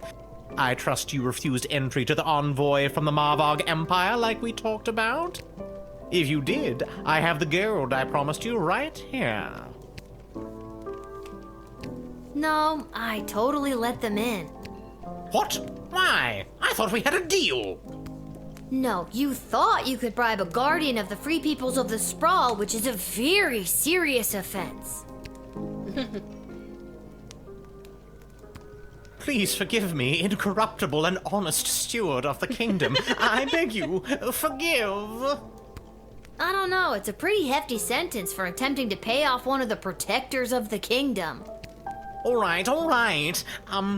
Take the gold and we'll forget the whole thing. How does that sound? What kind of gold are we talking about here? I have here 20 pieces of gold. Fair is fair. Take them. They are yours, and with many thanks from Prince Phineas Pomp, heir to the throne of Petrard, son of King Phineas and Queen Buttermilk, who was daughter of King... Just the gold, thank you. Oh, yes, here you are.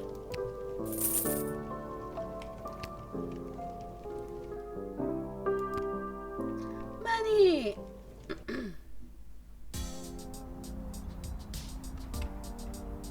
Lil, you came.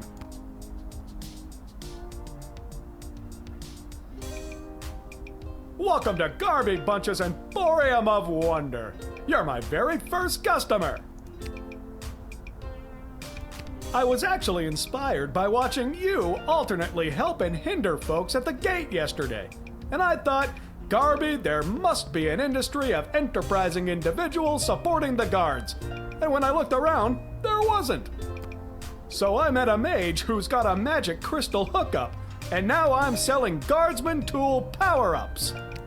If you've got the cash, I can sell you extra power crystals, both the good kind and the cheap roll the dice and see what happens kind, as well as power-ups for all of your tools. It's pricey, but the more crystals you can load into those bad boys, the better. Finally, if you need cash, you can sell me anything you might have taken off of unsuspecting suckers. Here, take a look.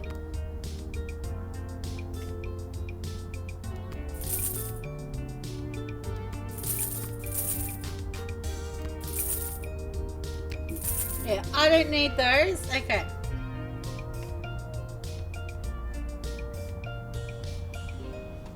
Alright, we can buy upgrades, but I want...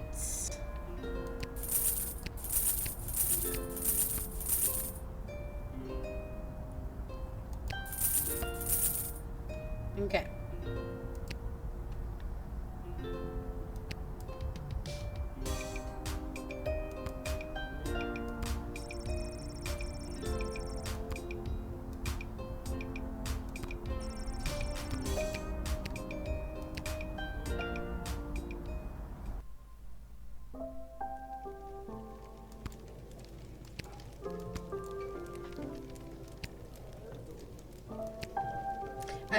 So we've got crystals for like all of our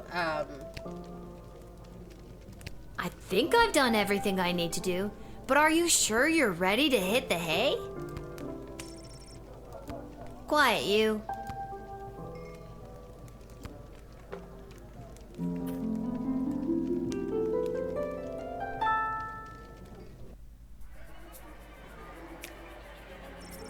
Seamus McGoblin did a commendable job painting the dungeon walls.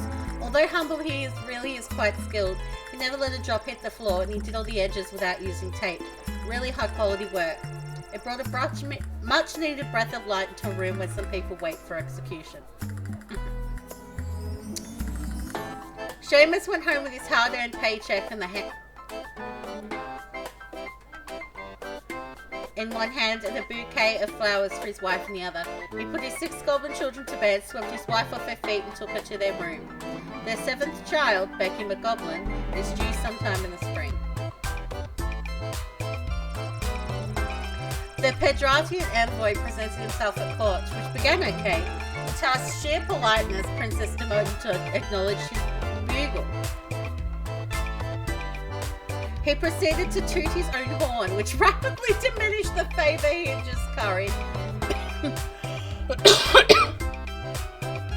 And all in attendance left with a bad taste in their mouths and a ringing in their ears. That night, lying in his bed in the chambers provided for visiting dignitaries, he found ashamed for having not only sought to bribe the little guardsman, but also for having buckled under the pressure when the 12-year-old called him out for it. That night, his dream of one day serving as an intelligence agent for Petrard finally died. Signor Capello Fantastico entered the sprawl and began his quest for the perfect hat. He ventured to every store that sold headgear in the sprawl.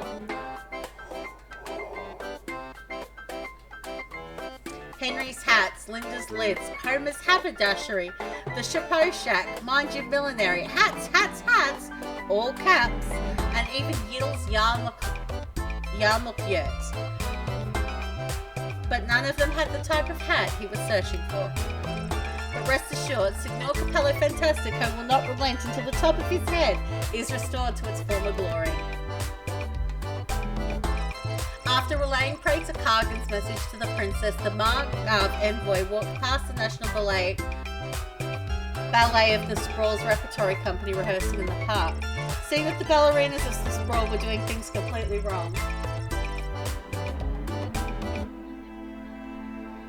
The Marvark envoy decided to join in to teach them a thing or two. Now the Sprawl's ballerinas are experts in first position and first-degree murder! Since the envoy was distracted, the Praetor never got word if the princess received their message. But don't worry, they'll show up anyway.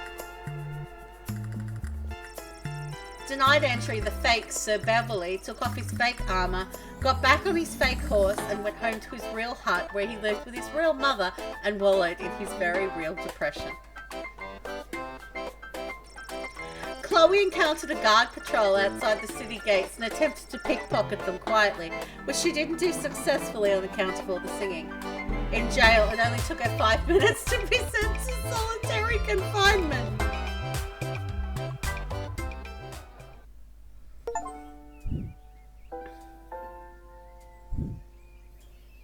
It's News in the Morning with me, your news anchor, Manuel Mentiroso.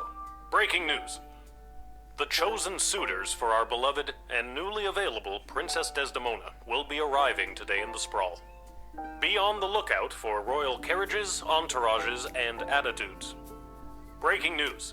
The Duchess of Scarborough's prized pet cat, Sprankles, has passed away at the age of 43.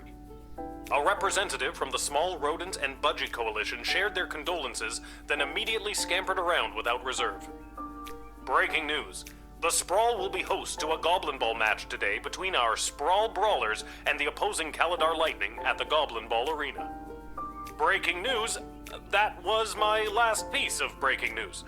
Keep tuning in for all your Sprawl news updates. We now return to our regularly scheduled radio silence.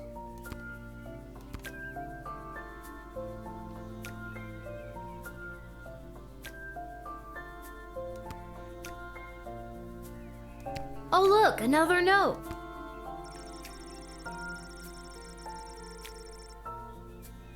Time how long it takes to run around the entire circumference of the Sprawl. Really should have competed in that hot dog eating contest last night. Do me a favor and go down to the Goblin Ball Arena and place a bet of 30 for me after work. There's an extra $5 just for you. You didn't tell me which team to bet on, but my chances can't be any worse than his usually are.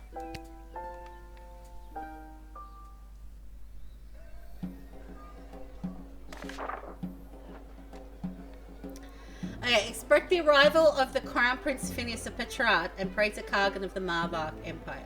Don't let your guard down, but do not delay them unnecessarily. Okay, so figure out if it's really them, then let them in. Today is the Goblin Ball Tri-Goblin Cup semi-final between our beloved Sprawl Brawlers and the Calador Lightning, the bastards.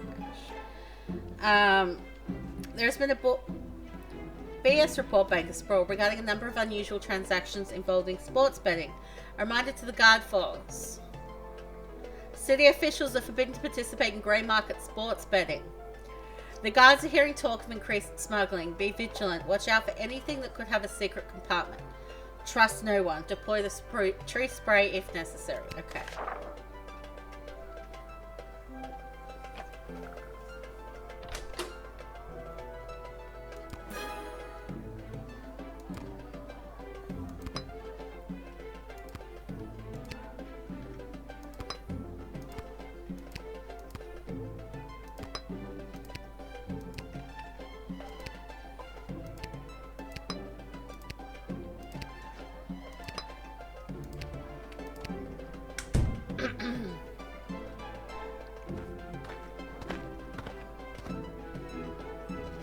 Yes, it is I, little one, heir to the throne of Petrarch, here before you in the flesh. Please, no need to bow or genuflect. No need to avert your eyes, no. For though I am a crowned prince of the realm, I am a humble man. One of the people. No better even than you, tiny gatekeeper.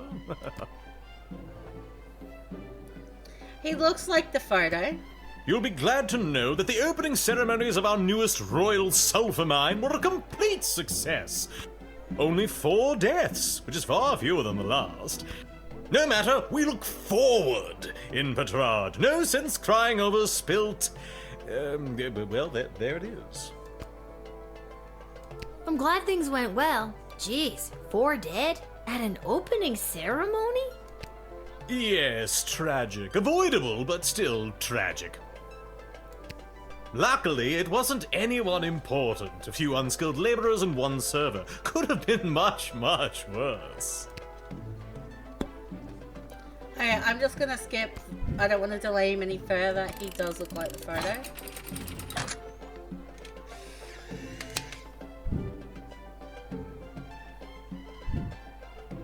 And with that, it is off to face the princess and destiny. Before I go, can you spot me a $5? I'm afraid I left my wallet in my other pants. Is it that you don't have the money, or that you don't want to lend it to me? Not terribly surprising, a lower-class working type. Besides, look at this dump. I'm amazed you even have enough power to keep the lights on. Never mind, I'll find someone a bit more well-heeled to help me.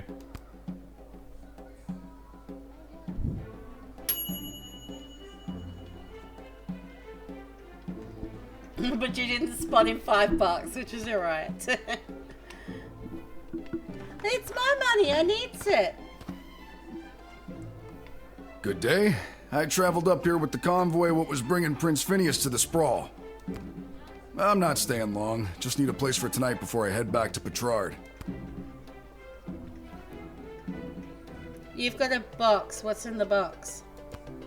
I was hired to come along with the convoy in case anything broke down on the way, in case repairs were needed on any of the equipment or transport. The prince doesn't exactly travel light. 3 carriages of wardrobe changes alone.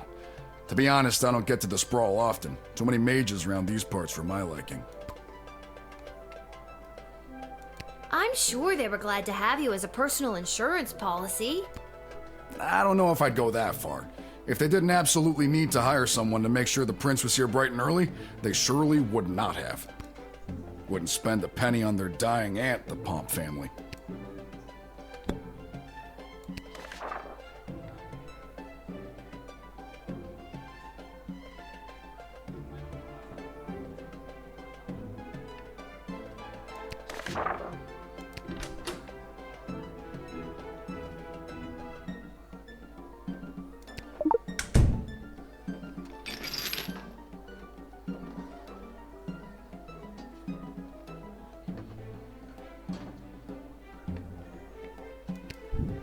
That toolkit was handed down to me by my great aunt Gildy, one of the finest restorers of beauty this world has ever known. A kit like this in the right hands, and there's nothing you can't do.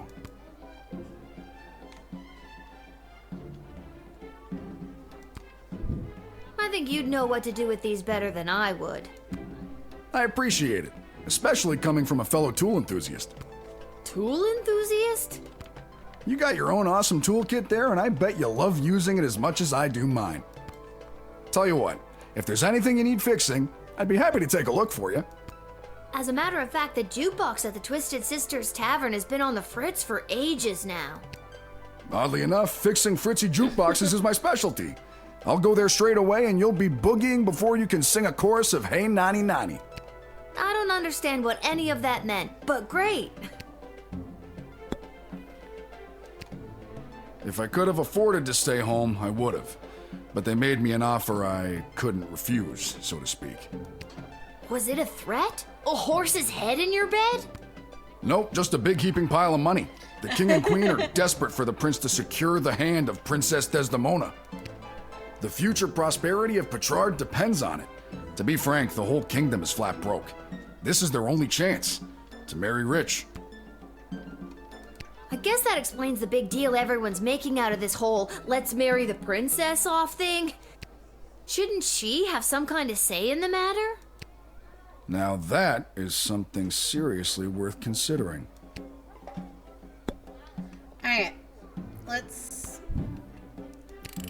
just let you in. You're gonna fix the jukebox, so you can come in.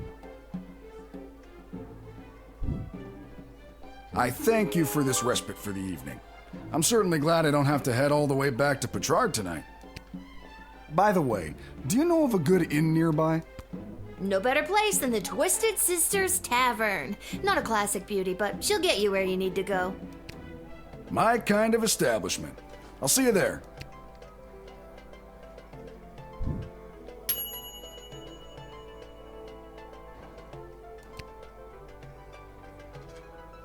Sprankles!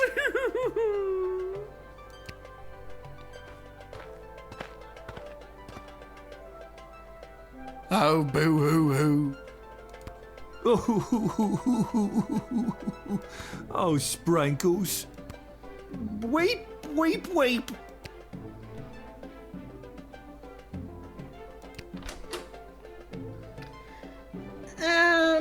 I don't think I trust any of you. Okay, metal detector.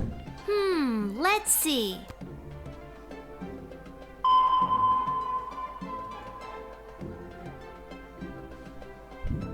It is a tradition to place these coins over the eyes of the deceased. Sprankles!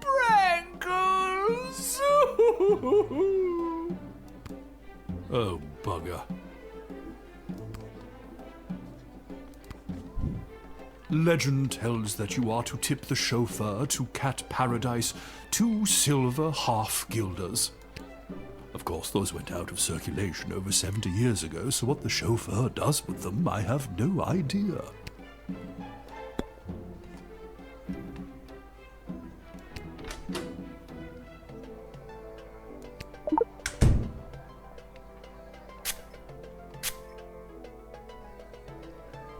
I only went to the funeral because Monty's was catering. I always hated that damn cat. Sprankles! I'm sad. I've just got to keep quiet, get the cat past customs, and then drop the illegal contraband off at the dungeon. Then I'll get my money and be set. My eulogy was very rambly and very poorly received. Hang on. What did you just say? I'll admit it. I hated the cat. No, not you. You, mourner guy. I confess, I've been holding this inside for too long. I was approached by a weird guy who tricked me into smuggling illegal pixie dust into the sprawl for him. He was holding the ball in his foot. Who does that? I plead guilty, Your Honor, on the grounds of I did it. I'm not a judge, you know. Oh. But I'll leave it to the courts to deal with this. The rest of you, pack up your dead cat and be on your way.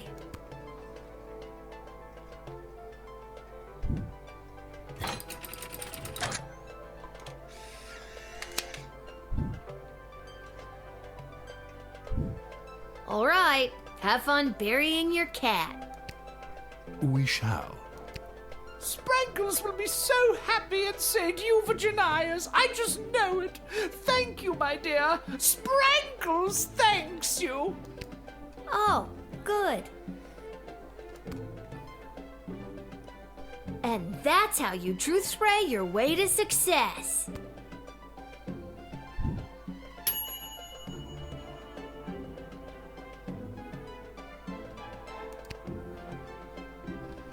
No, not doing too bad. Okay, who are you? Phew, I made it. Listen, I gotta get in there. The whole team came through a while ago and the game is about to start. We all good? And you are? You're kidding, right? Come on, I'm Saruna Goodfoot, the Star Troll Goblin Ball player for the Kaladar Lightning. I don't have time for games right now. I gotta get to the stadium and win us the game. Okay, what does this say again?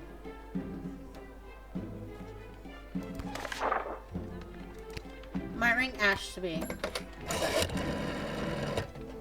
Oh, yes, Saruna. Lena. I heard she was running late for the game. Something about an unfortunate detour at the last minute. Such a shame. Because if a team doesn't win today, then I won't have to owe the mayor of Caladar 5 barrels of fine Sprawley and mulled wine. Do me a favor. Keep her busy until the game is over, will you?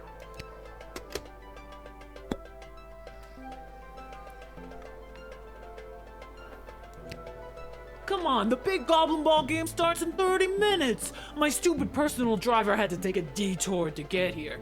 What more do you want me to say? I know what you mean. Personal drivers can really be an inconvenience sometimes. Oh, you have your own personal driver? No, and that's what's so inconvenient about it.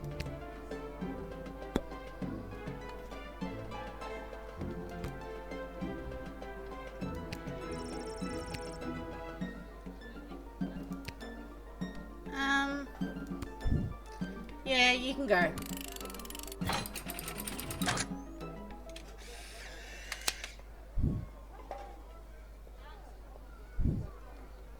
Thanks. Now to wipe the floor with those lousy Sprawl brawlers. When you hear the crowd cheer my name, you'll know it's for me. Well, duh.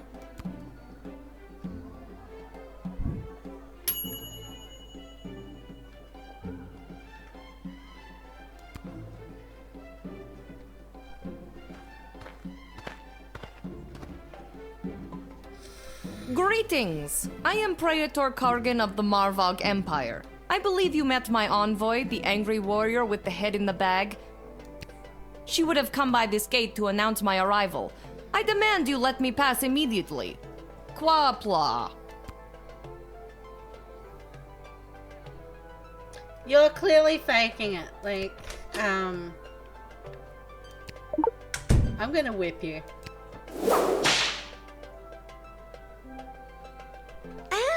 Ouch! I do not fear the dainty crack of a whip. If I was afraid of whips, I'd have never made it in the tango. You mean ballet, right? Of course! Don't you think I remember what form of dance almost killed me?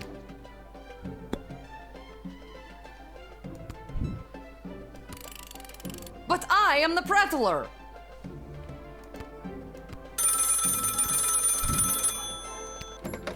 What on earth are you doing? Since when are you exercising independent thought? I don't care what your opinion of them is. If they're the real Praetor Kargan, then let them through at once. Is that clear? Right away, Councilwoman Ash.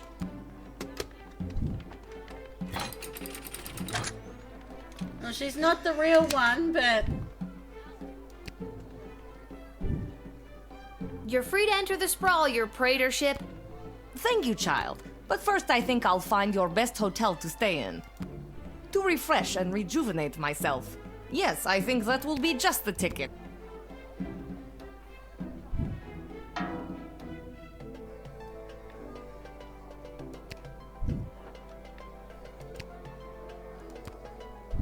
Yeah, I think I was right there.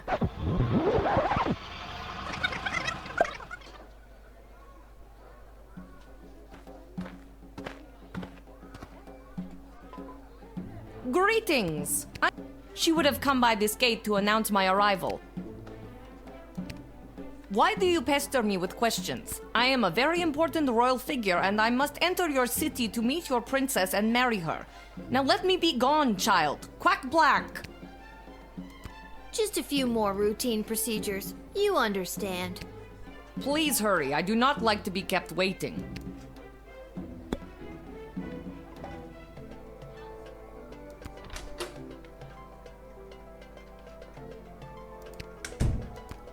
Your envoy said you had a message for the princess? What was that message again?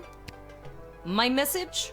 Oh, it's Iki Bok Choi Flanagan Mok Tok. It means together we shall be married.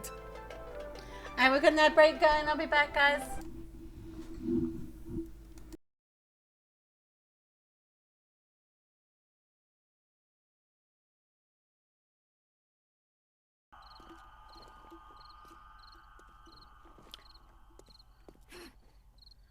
Fuck you.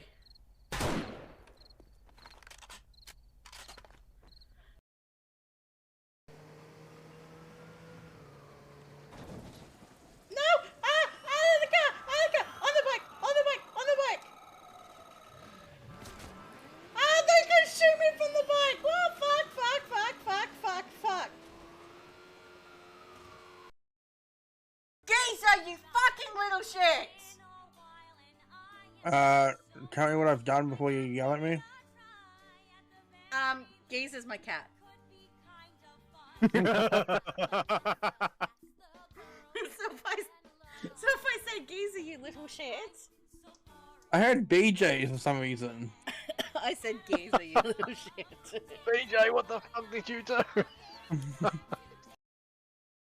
When I'm done, you always were too rough with your fingering. Well, that's the first complaint I've heard about it. There he is, looking more handsome than ever. I'm nearly choked out. You're robbing me blind. Oh, shut up and go deafen the masses with your wailing. Just there. Thanks for the help. Because here's your drachmi. I drink a drink and then I'm all like, and then goes, yeah, something about rough fingering, and I've never had a complaint before. Sure, if I'm in the area. Did you get your hair cut? You know my hair straw, just chucking those extensions in.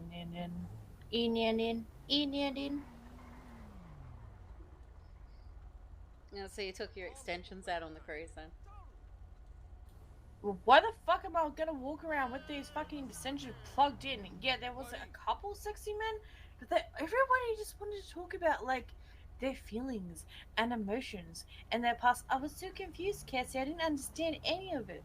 Like, why do you say no bad stuff? Can't we just get drunk and stab people? I was so confused.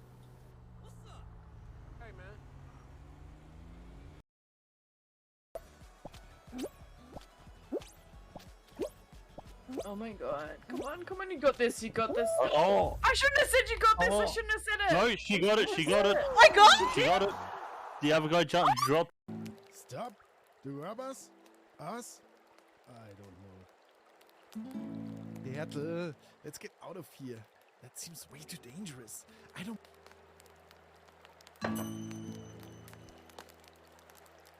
Okay, he's positive about me. Oh, that scared me. Ansel, let's get out of here. I think this is just mad. I don't want to die today. Where should we go? They are everywhere. Please don't cut my fingers off. Yeah, get the knife. Oh, look, it's Grandma just used a knife. Always good to get extra fingerprints on a knife. Why don't you, choose one of your fingers to cut off?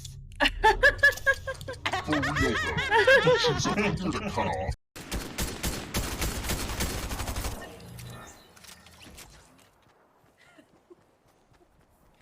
Good fish sticks. Yes. Are you saying sticks or dicks? Sticks. Okay.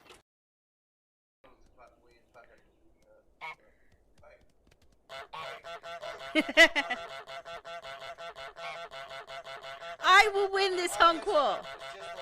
Oh, they're kissing. Look, they're kissing.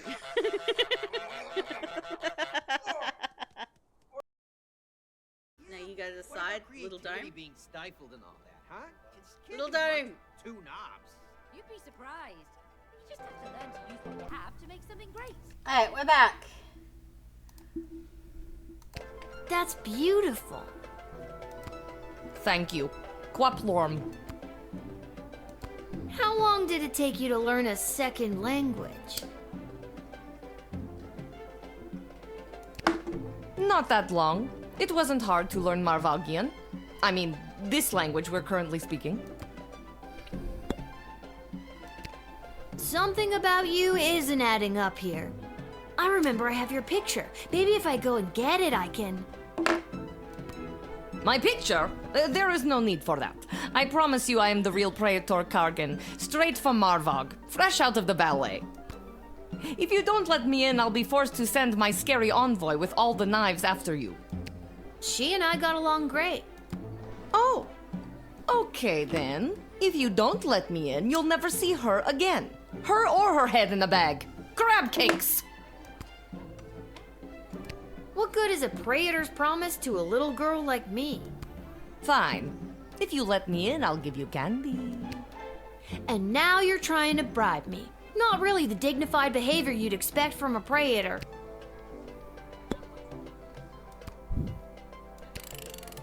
But I am the prattler.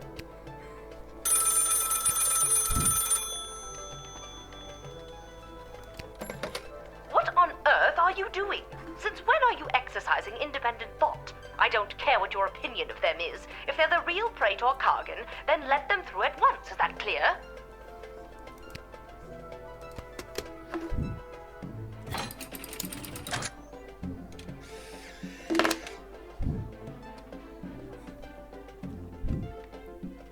You've made a powerful enemy today, little girl. You'll soon feel the wrath of an entire empire. Quaplort and goodbye.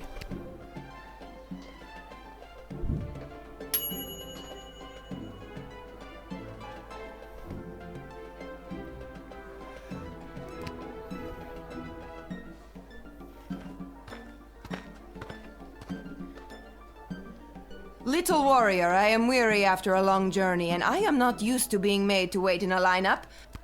Let me pass on my way. I must rest before I meet your princess in order to win her hand and bring honor to my people. This seems more legit. This may seem like a strange request, but would you mind saying your famous battle cry for me? You mean Kapla? That's the one. I would hope that my stunning war cry is sufficient to being granted entry immediately.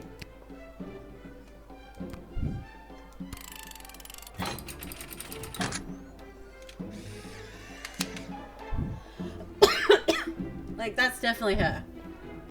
And thus I truly begin my quest to marry Princess Desdemona and bring a generation of prosperity to the Marvog Empire. You, little warrior, will have a footnote in history for this encounter. For victory, for Marvog, Kapla!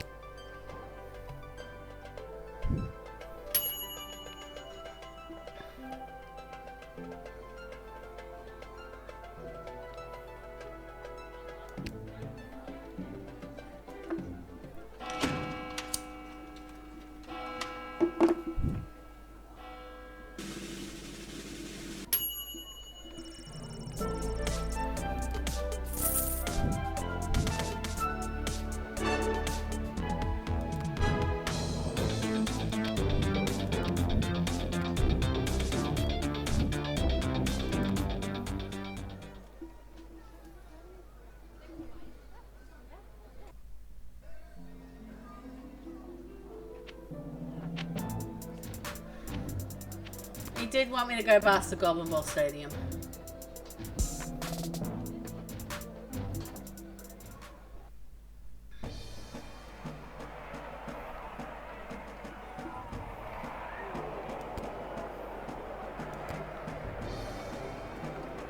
Hello! Thank you for coming to my booth today. I'm here taking a poll on what the new name for the stadium should be. What's wrong with the Goblin Ball Stadium?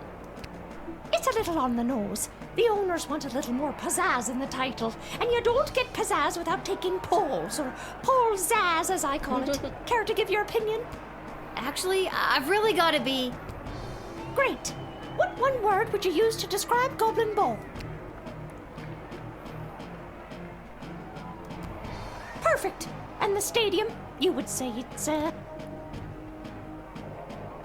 excellent. And finally, you come to the stadium mostly for... Okay, that is super. Your input will be tallied with the others. Thank you very much for your time today.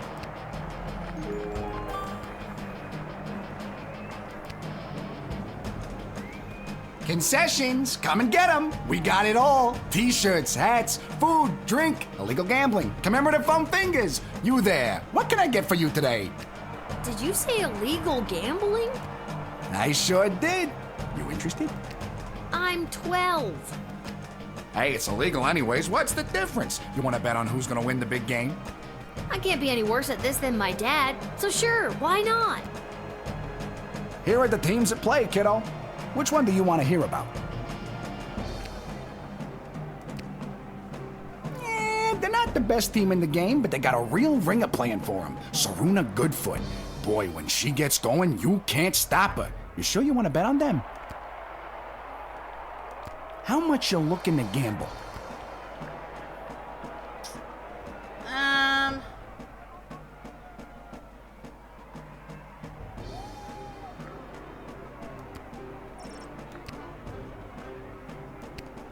All right, kid.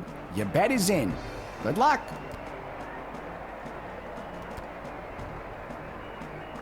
This hat, it is not as fantastic as my previous hat. My journey, it continues. You're still looking for that hat, are ya? I can't leave without watching the game. Let's watch some Goblin Ball. After one of the most chaotic third quarters I've ever seen, complete with the rare capture of the Golden Mongoose, this is still anybody's game. But look, Kaladar star player Saruna Goodfoot has taken possession of the wagon wheel and she hurls it. And it's passed through the flaming gates. That's the game, folks. Too bad, Sprawl Brawlers, but that is certainly one for the record books for Saruna Goodfoot and the Kaladar Lightning.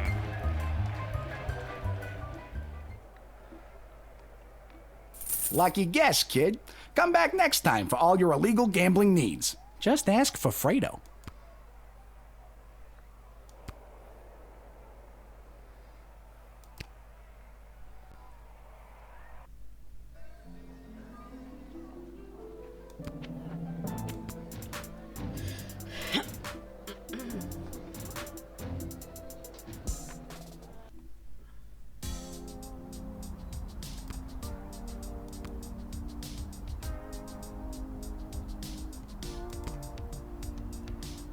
Well, if it isn't my favorite pint-sized Lil Guardsman Lil. You just missed the guards from down at the East Gate.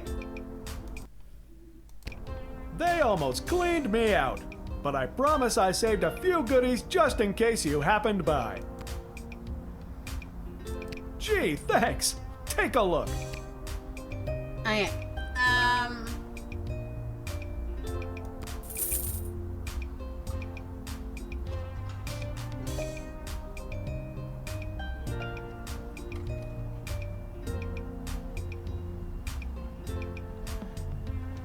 I've got 6 of those.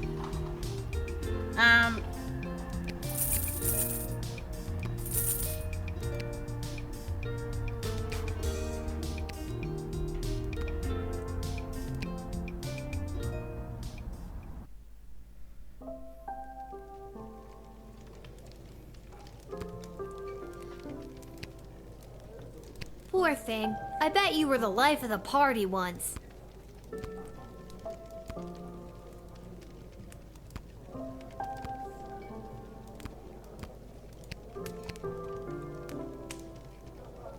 If it isn't my little gate guard friend. Of all the taverns and all the towns and all the world. Yeah. Hello again, Mr. Dwarf. This jukebox doesn't work. Yeah, it's been broken for ages. Looks like the cables have been chewed right through. Must have been the rats. Yuck. Rats?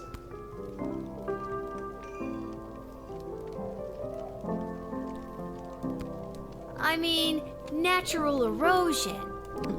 Natural erosion, my left foot. Anyway, I can fix that for you. That would be wonderful.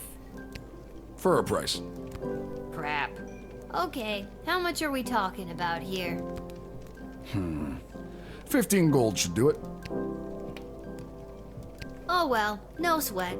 We've been just fine without any music or joy in our lives for years now. Just fine. Suit yourself.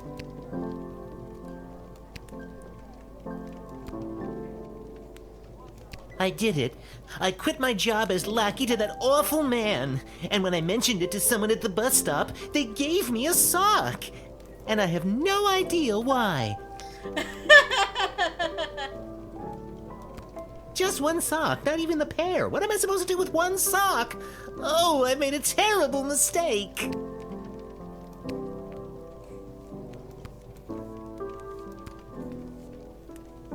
I think I've done everything I need to do, but are you sure you're ready to hit the hay?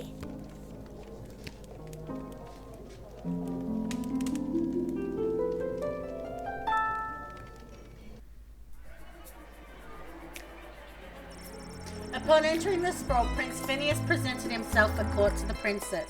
But because she didn't lend him a fiver, he was not able to double it in the game of beer pong at the Basilisk Club, which he then could have tripled participate in the Leaky Down Sports arm wrestling tournament. Maybe it's for the best.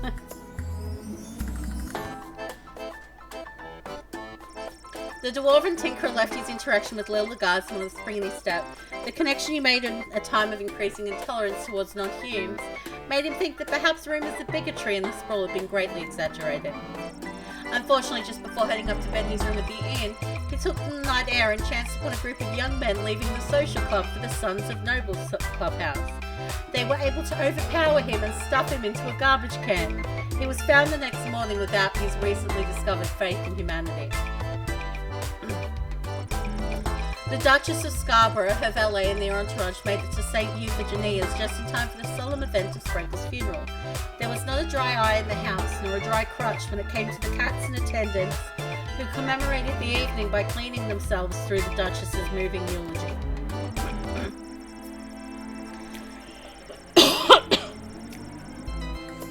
The smuggler was apprehended and promptly sent to the dungeon. Unfortunately, he escaped sometime between midnight and 2 a.m. with the help of his mysterious contact on the inside, whose office happened to be just down the hall from that particular cell. Invigorated by their wins, thanks to their captain and their lucky second sweatband, the jubilant Calidor Lightning players set fire to a cart full of hay. The fire spread to the neighbouring warehouse, which was full of colouring books bound for St. Euphigenia's home for orphans and other unwanted ragamuffins. Aren't team sports just the best? The fake praetor that Uwari wisely turned away took their stick on the road and was eventually picked up by the Marval authorities for impersonating their beloved praetor. She was later sentenced to perform in the next ballet, lovingly called the Nutcracker. Because she was admitted at the gate without any hindrance whatsoever, the praetor had a few minutes on her hands before she needed to present herself at the palace. She had just the best time. She met a good dog, who she patted. She kicked a football around with a couple of only slightly filthy ragamuffins on the Westphalian green. She made an extremely clean cut as she dismembered the left arm of a mugger who attempted to take her coin purse. All in all, it was one of the most relaxing afternoons in recent memory for her, and she was refreshed and rejuvenated by the time she made it to court, where she dazzled those in attendance.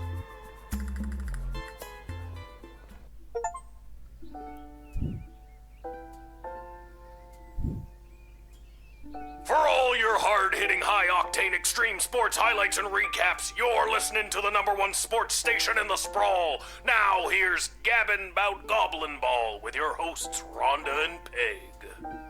Oh, Rhonda, what about the outcome of last night's game, the Brawlers and the Lightning? Oh, Peg, you don't want to get me started on that.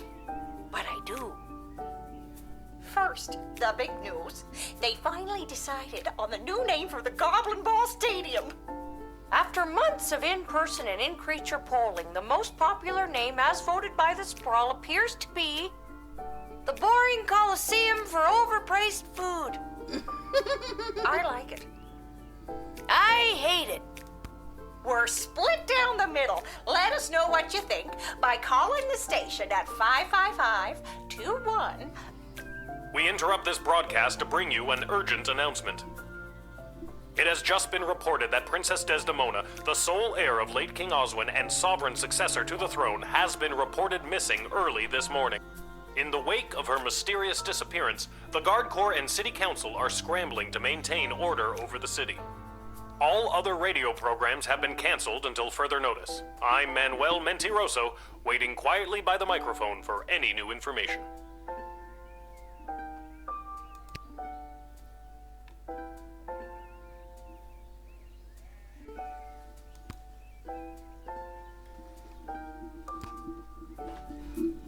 Whoa, someone's in a rush. Where are you headed to, my little rocket? Sorry, sir, can't talk. Gotta go down to the guard shed to work for my... Wait a minute. Dad? What are you doing here? I thought you'd be running errands for Stryker or Malcolm or whoever. Do you have the day off? I wish. Since Princess Desdemona went missing, Councilwoman Ash is really cracking the whip. She's got me pulling double duty, doing her little odd jobs and tasks. She's acting like she runs the place. Then what are you doing here? I missed you. I guess I just wanted to come check in. Don't worry, nobody knows that your daughter is covering for you at work. It's not about that. I mean, that's great and all, but are you holding up okay? I'm not the one losing my hair. Yeah, who'd have thought not working at the gate would be the thing to stress me out more?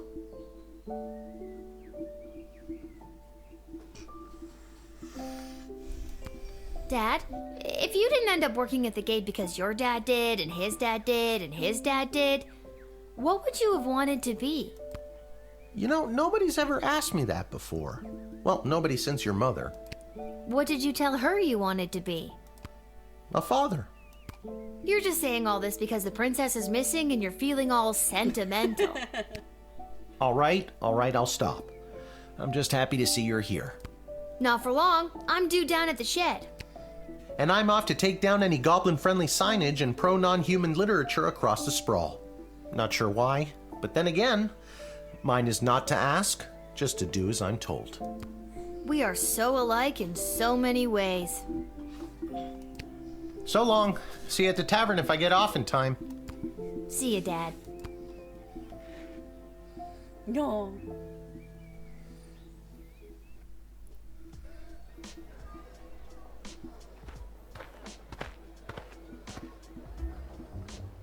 Attention!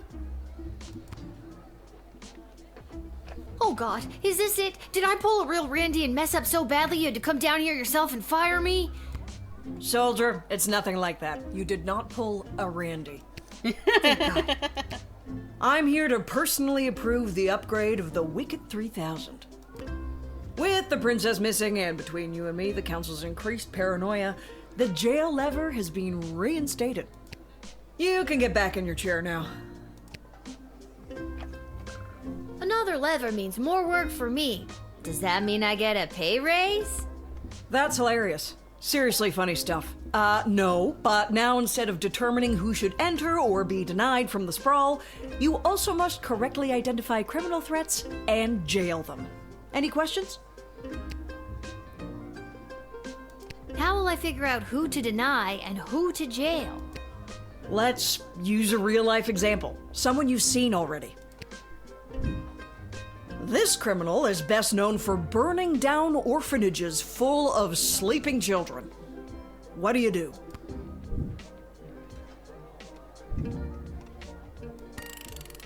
Good work, soldier. Just denying her would not protect the surrounding villages. And what's to stop her from going to the next gate and getting lucky with a guard like Randy?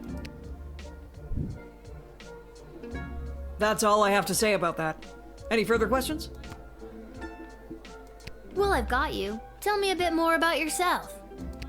Well, I grew up a military brat. My father was a general for the princess's grandfather, King Artemis.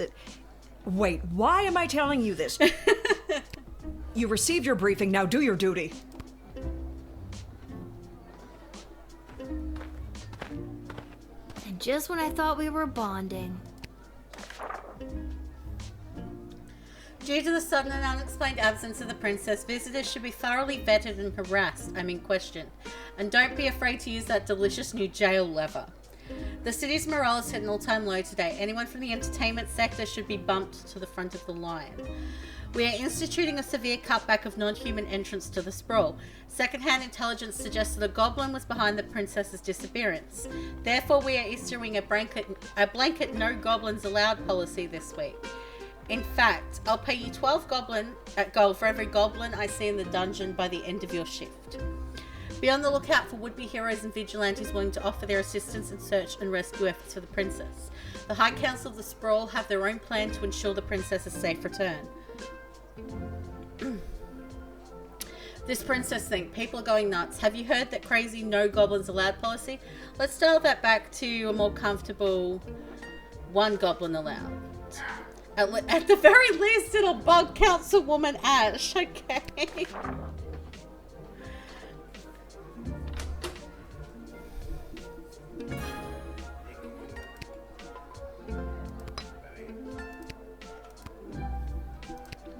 Why would they kick him?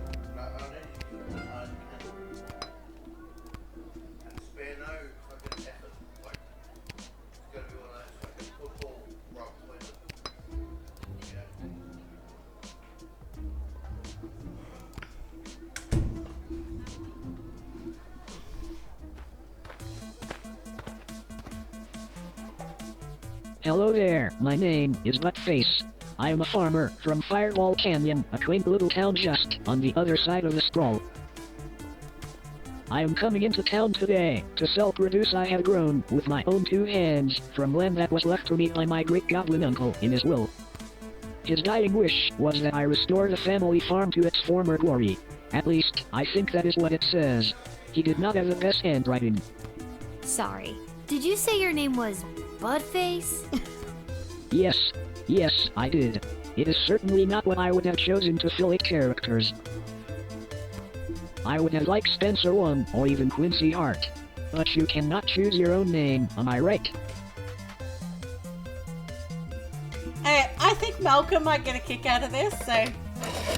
The goblin named Buttface. Tell that bozo I have a craving for mangoes. If he can get me some by the end of the day, I'll be his friend and I'll marry him. If he doesn't, I'll still marry him. I gotta settle down already. P.S. If you didn't interrogate him twice by this point, you're not gonna know what I'm talking about.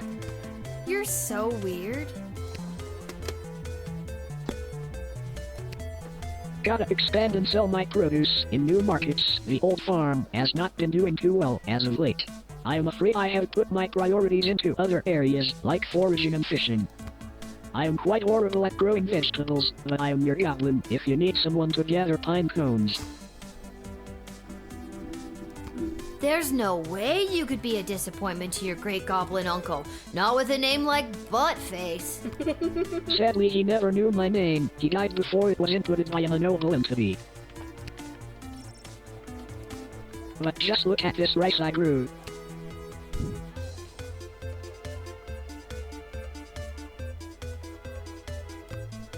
No, you take it, I insist. No one would buy it from me anyway. Little Guardsman.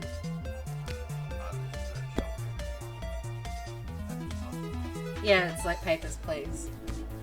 Aside from farming, I often fill my time talking and giving gifts to the townsfolk and other strangers I meet.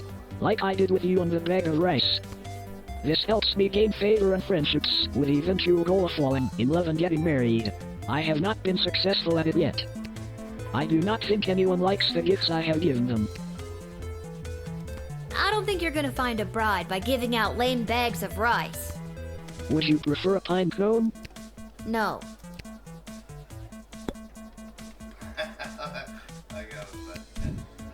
Okay. Malcolm said to let him in. And there's a 1 goblin allowed policy on Malcolm's end. Malcolm wants me to let him in so that Malcolm can marry him. Whereas Ash wants me to put all the goblins in jail. But I'm going to admit him because it's funny.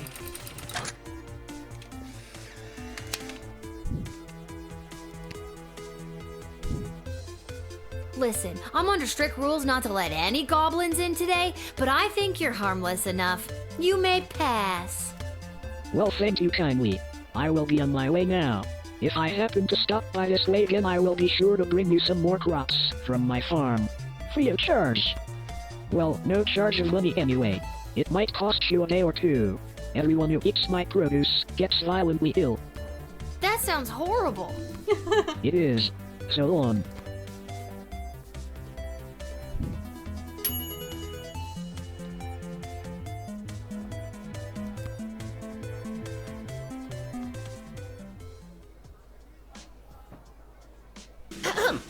Magic lovers of the sprawl, please put your hands together for the one, the only, the Edward, the great magician! Alakazoo, Alakazee! And I appear! Thank you! Thank you! Wait a second, this doesn't look like a little kid's birthday party. Oh wait, there's one! Excuse me, are you Becky Schneiderman? Is this your birthday party? I'm sitting in a hot shed all alone, which, isn't actually as bad as some of the birthdays I've had. Then I'm in the right spot. Can't believe I found my way here, especially without my glasses.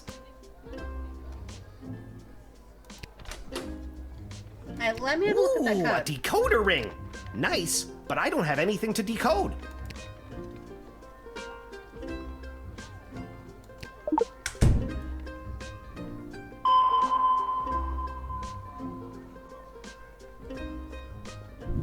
Ah, so you're interested in the metal rings. They're a part of the great linking and unlinking rings illusion. I'd show you the trick, but I can't seem to get them off my belt. Okay, So, Becky the birthday girl, sit back, relax, and prepare to be amazed by me, the Edward the Great. Wait, but I'm not. Actually, I want to see where this is going. Now, for my first trick, please pick a number between 1 and 7. Number between 1 and 7, we're gonna go with 6. Was the number that you're thinking of the number 6? It was. That's incredible. No, Becky, it's the Great. This has been great, Eddie, but I gotta come clean. I'm not Becky Schnauzenholder or whatever. My name is Lil, and this is a guard shed, and you haven't even made it into the city yet. What? Oh, rats. Come on, the Edward, get it together. This is all because I couldn't see where I was trying to get to. Now I'm going to be super late for this kid's party. You're not late. You're building suspense. Well, if I build too much of it, I won't get my 40 gold and slice of birthday cake. They did say to let entertainment in for morale, so...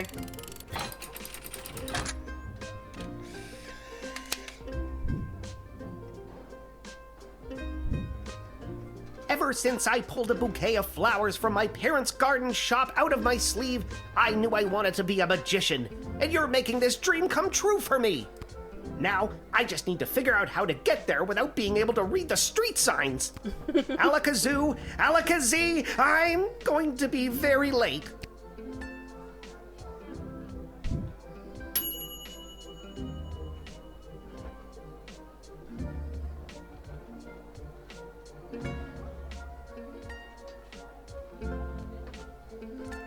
Ah, maybe I was supposed to help him find his glasses.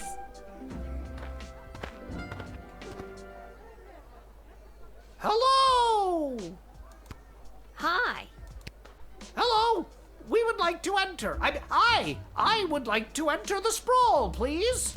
And you are? Magnus the Magnificent, renowned member of the Mages Guild. Surely you have heard of me. You're getting whipped.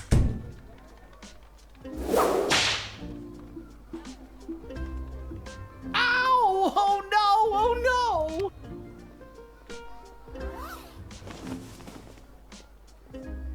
What's the matter with you? Oh, heck, our cover is blown. Quick, let's cheese it. Please don't do this. We just wanted to see some friends. You're blowing this way out of proportion. Forget it, Gary. We're just a couple goblins in a human world. We're sorry. We're sorry. Oh, we're boned.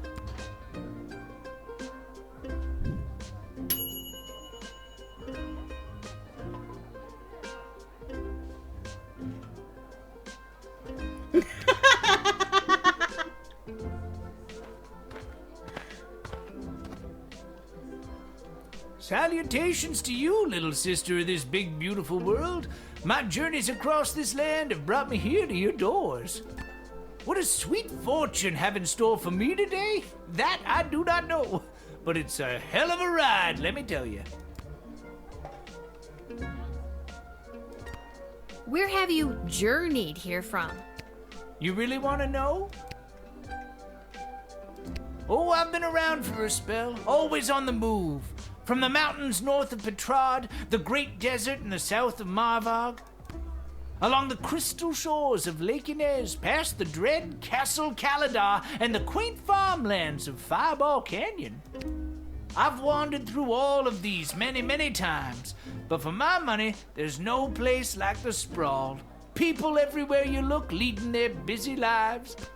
Every once in a while, stop to take in how beautiful it all is. You can't buy that, little sister. You seem like a very easygoing dude. Well, my little dudette, life's been pretty good to me. Not as if someone peed on my rug. Is that a common expression? It is where I come from. Yeah.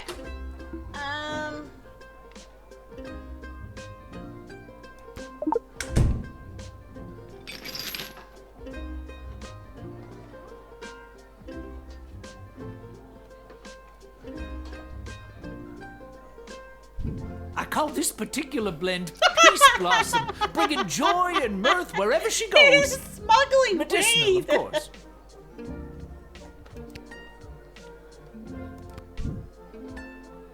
I'm confiscating your weed. I understand completely. You have a job to do and you're doing it.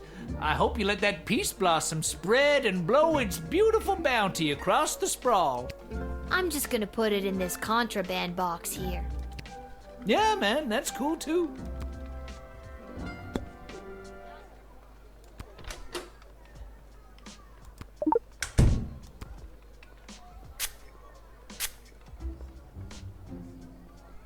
Ooh, that's a particularly potent blend right there. Tasty, a little sweet, with just enough bitter finish to keep you coming back for more. Are you gonna tell me your deepest, darkest secrets now? Secrets way down the soul, little sister. I have no secrets. My life is an open book.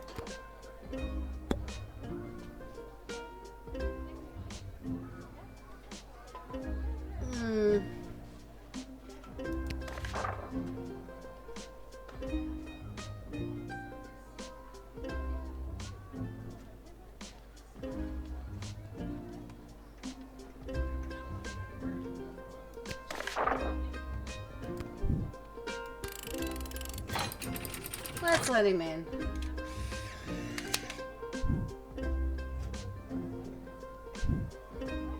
I'm a leaf in the wind, little sister, and you are a gentle breeze guiding me along my way.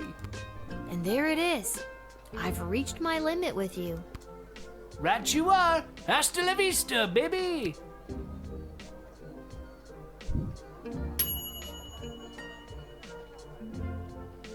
I'm sure it'll make its way to the authorities. Right? Right?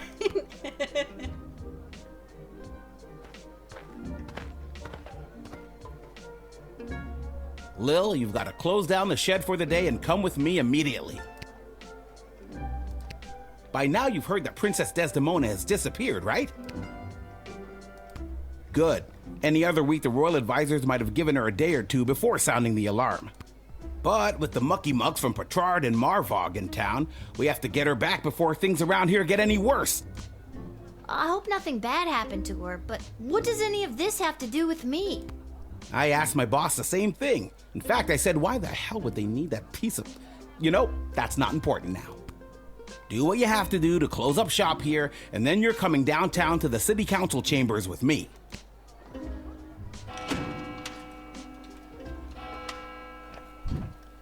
I think... Is this what I think it is?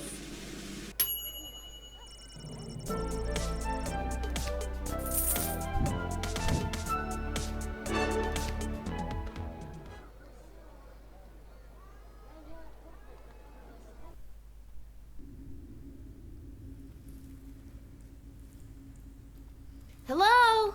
Is anyone there? Can somebody tell me why I've been summoned? Lilith, guardian of the Southern Gate, step forward into the light.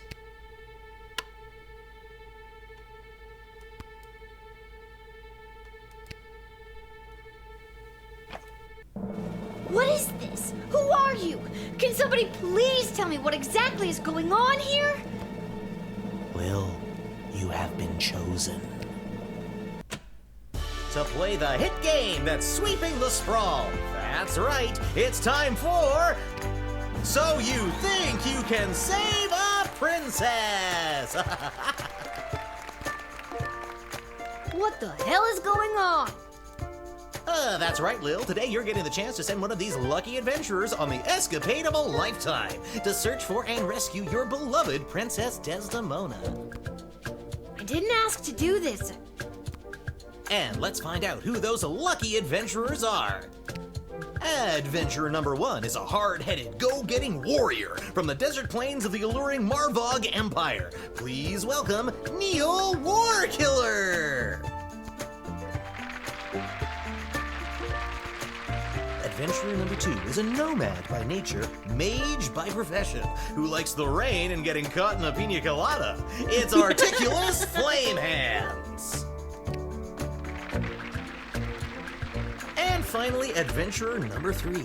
You might recognize this thief from their wanted poster. Wanted dead or alive for looking so darn good. Let's hear it for Perry Shoutson. I still don't fully understand what's happening.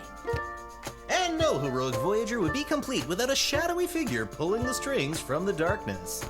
So let's welcome our sponsors, Lieutenant Stryker, Councilwoman Ash, and Court Jester Malcolm. I'm rooting for you. Might makes right. Focus and the day will be ours. Information is power. Aim for the knees and bite, bite, bite! Now, Lil, you're going to get the chance to ask these adventurers a series of questions to determine their suitability for this quest. At the end of the 3rd round, you choose the winner of the grand prize, being sent on a perilous mission to save the princess, a few guaranteed brushes with death, and a coupon for an all-you-can-eat dining experience at Monty's, home of the soup. Home of the soup. Dad does love Monty's. Let's do this.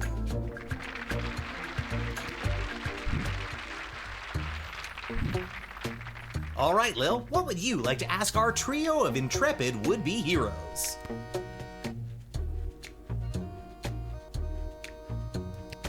Where do you come from? And who would you like to ask? Born in shadows, deep in the caves below the mining city of Mosh on the outskirts of Petrard. I grew up in darkness. In fact, the first time I saw daylight was last Thursday. I don't need to tell you what a surprise that was. Who knew colors were so colorful? You can ask another adventurer if you like.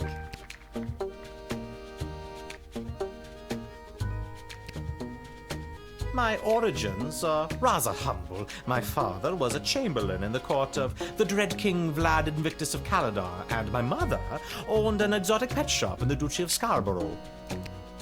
They had 50-50 custody, but I was disowned by both as my magical prowess became apparent.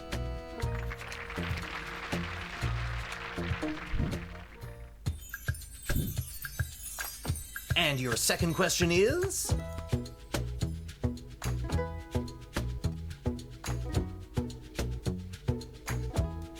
You encounter an enemy party of magic users. One of them casts a level 3 magic missile spell. What do you do?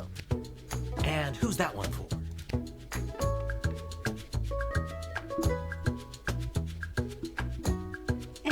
Kevin.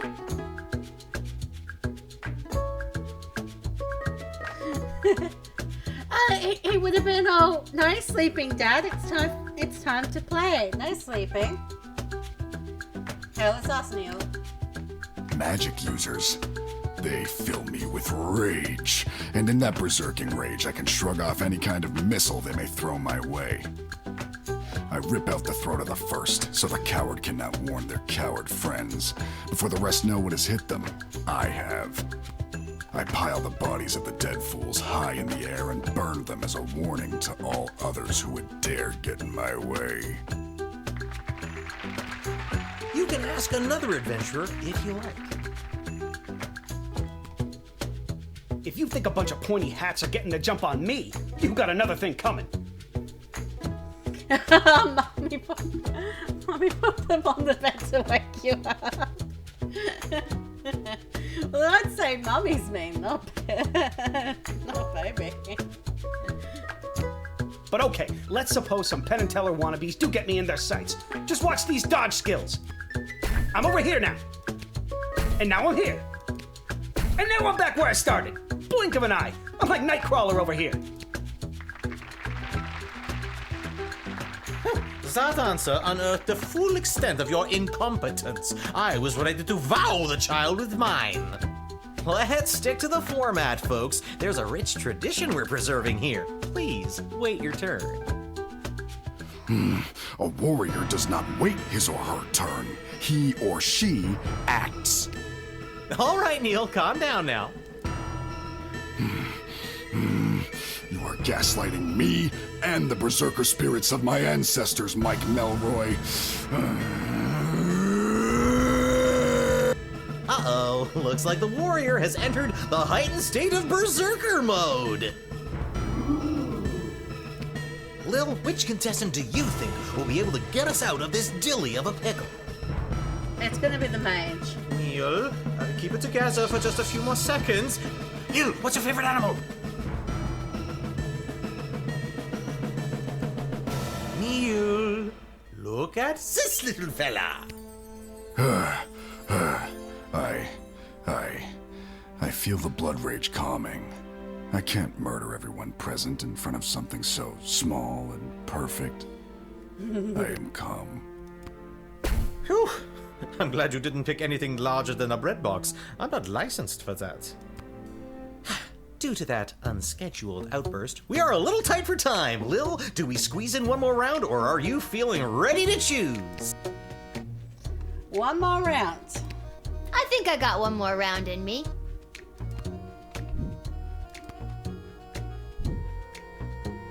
Lil, what's your final question going to be?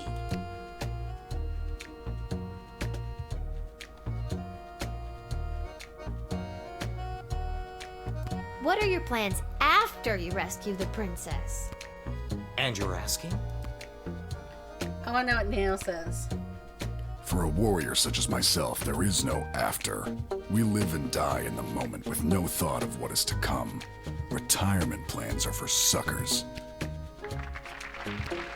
You can ask another adventurer if you like.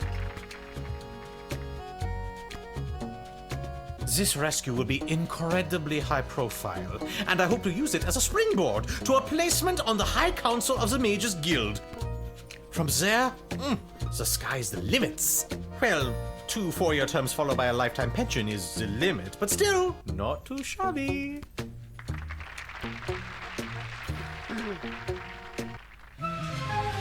Uh-oh, you know what that means. I have no idea what that means. This is so stupid. You're stupid! That sound means it's time for the lightning round! Lil, please choose the adventurer that you'd like to see play the lightning round.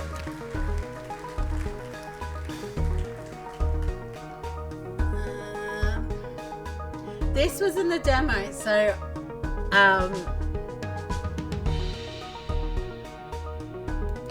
All right, Articulus, are you ready for the lightning round? I am.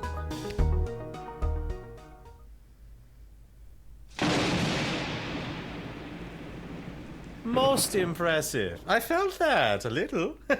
Well deduced that I'm an elemental mage, Lil.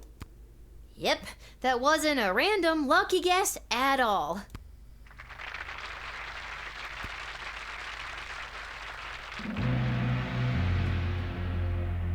Uh-oh, you know what that sound means. Oh God, not again. That sound means we are out of time. All right, Lil, now's your moment of truth. Who do you want to choose to rescue Princess Desdemona? Don't overthink this. My hero is by far the strongest and the most experienced in battle. A natural choice to save our dear princess. My adventurer stood up to lightning. Can the others do that? I'd like to see them try. Choose wisely. Choose my adventurer. The thieving arts might not be as sexy as a halberd or a fistful of magic missiles, but we have no idea what's befallen the princess. And my guy, he's your guy.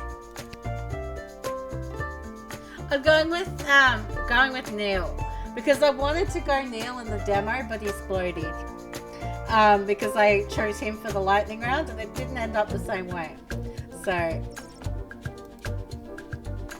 Ladies and gentlemen, humans and otherwise, the winner of So You Think You Can Save a Princess and proud owner of an all-you-can-eat dining experience at Monty's Home of the Soup is Neil Warkiller the Warrior. This pleases me. I am pleased. And that's all for us here today. Please help control the pet population. Have your gargoyle spayed or neutered. So long, everybody.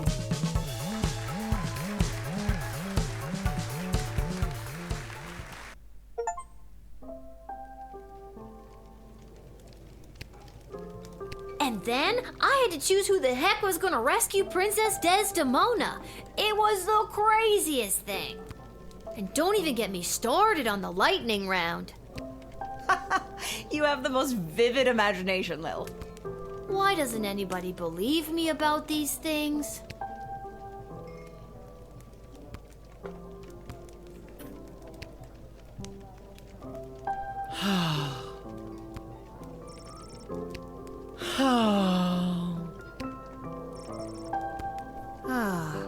Is everything okay, Beverly?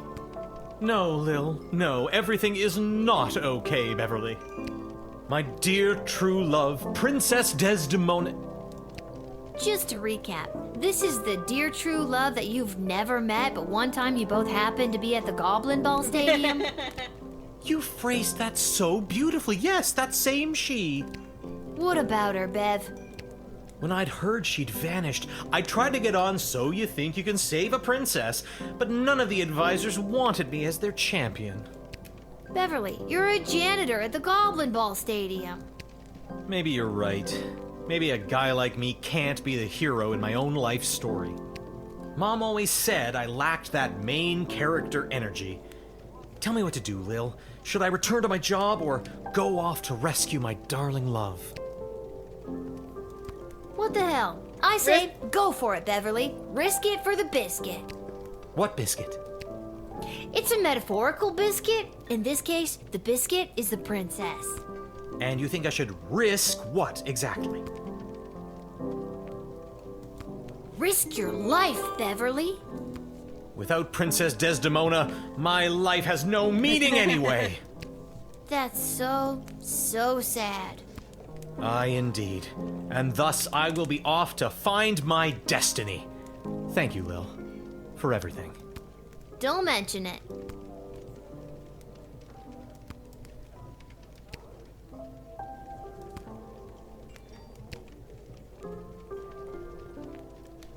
Pathetic, weak coward! You should do the honorable thing and let me kill you. Oh, you would just love that, wouldn't you? Yes, I would. I would like to commend you on your choice of adventurer. The princess is as good as rescued. On behalf of the Kingdom of Petrard, I vehemently disagree. You had the chance to send a cunning rogue, but instead you chose a big, dumb warrior. She made the right choice. The Marvog Empire supports her. The Kingdom of Petrard would grudgingly accept an apology for your actions. That big dumb warrior is the right person for the job. My concern is the safe return of Princess Desdemona, not pleasing you. So put that in your pipe and smoke it. Oh, why, I never. I won't forget this. What he said.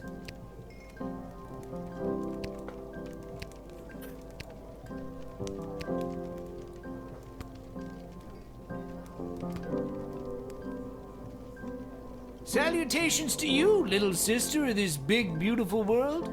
My journeys across this land have brought me here. I know. We met. At the gate? Whoa, I completely forgot. Gotta go easy on the Peace Blossom. Anywho, what did you want to talk about?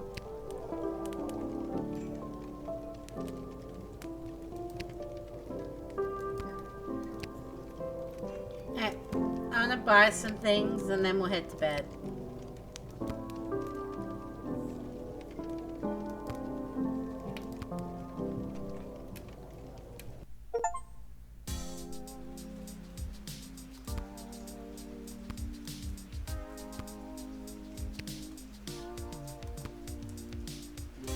You've been at this a while.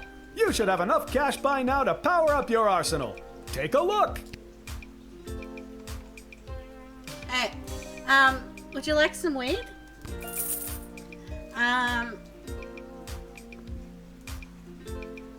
The x-rays come in a lot of,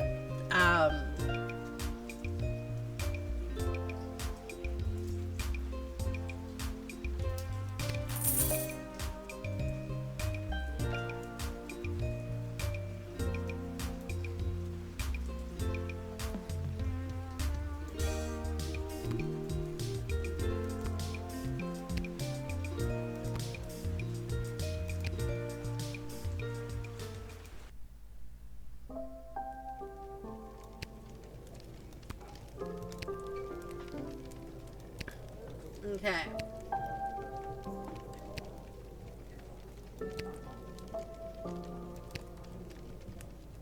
I think I've done everything I need to do, but are you sure you're ready to hit the hay?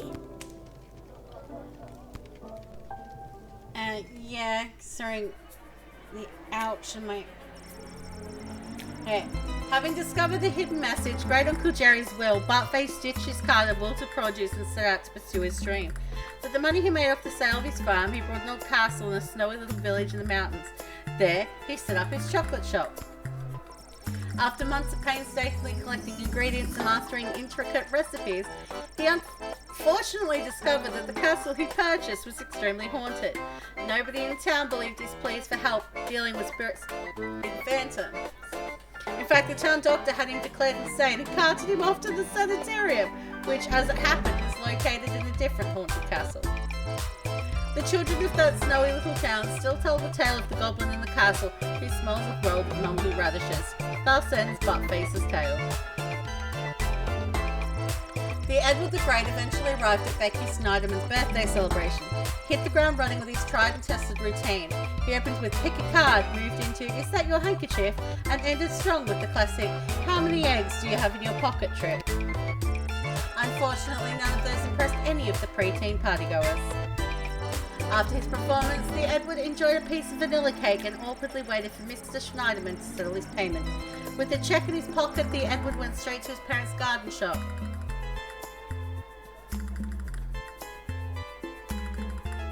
To boast of his success. Unfortunately, the Edward's parents didn't consider a check for $37.40 before deducting the price of a piece of vanilla cake too much of a success. They were very disappointed in their son's career choice.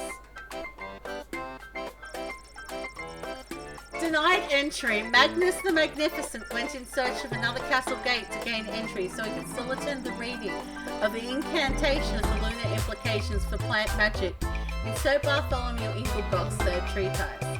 This had never happened to him before. He, a once great wizard of such renown, reduced to gate hopping. Once people would have tossed flowers at his feet, while cheering his name in admiration for his heroic acts in the great magic wars of the late 600s. But who remembers what that these days?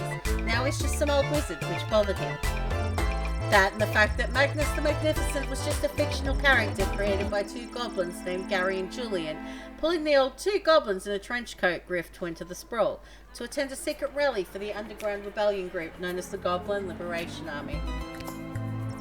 Sure, he was still a prominent member of the guild, but he was going to need more than plant magic lunar implications to get himself immortalized in the Hall of Great Wizardry stuff, or so their backstory went.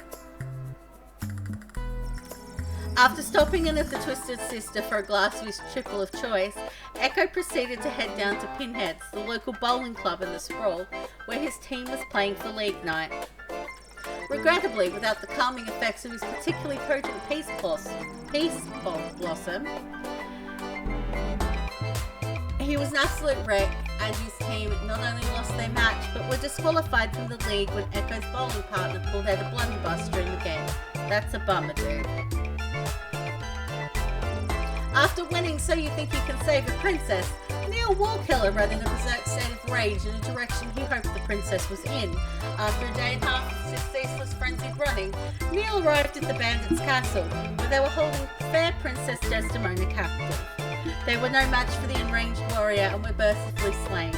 But when Neil's berserker rage subsided, he discovered that Princess Desdemona was not being held at that castle, and that castle was actually a quaint country farmer's market populated by elderly locals.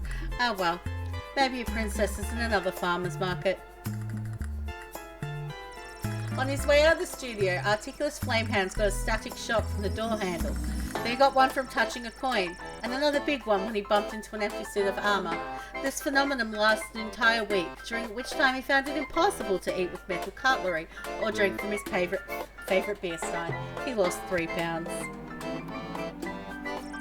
Having lost, so you think you can save the princess, Perry Shelton found his way to his favourite tavern in the Little Ogre Quarter.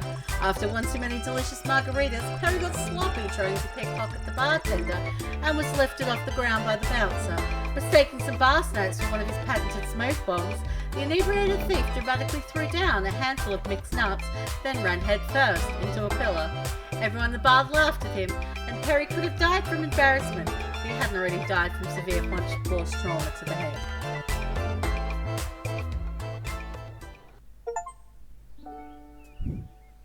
Okay.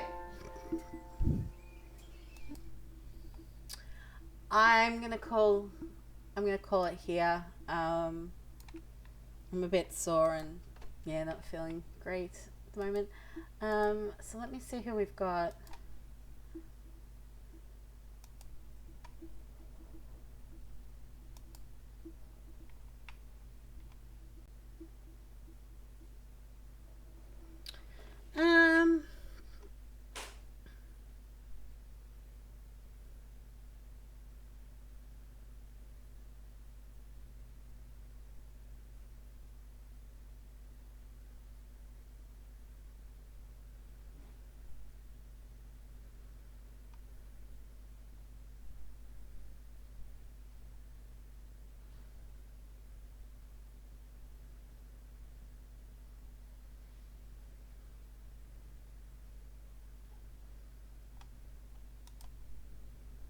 We'll go with Chrissy Tina.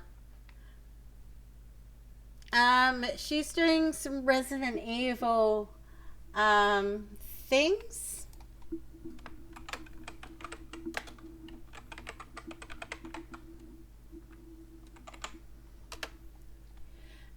If you're subbed, the first one should suffice. If you're not subbed, the first one should work. I'll be back tomorrow afternoon. We're going to be doing some Borderlands 2 with Minda, and then I'll work out what I'm doing after that. But anyway, guys, thank you so much for joining me tonight. Much love to you. Bye.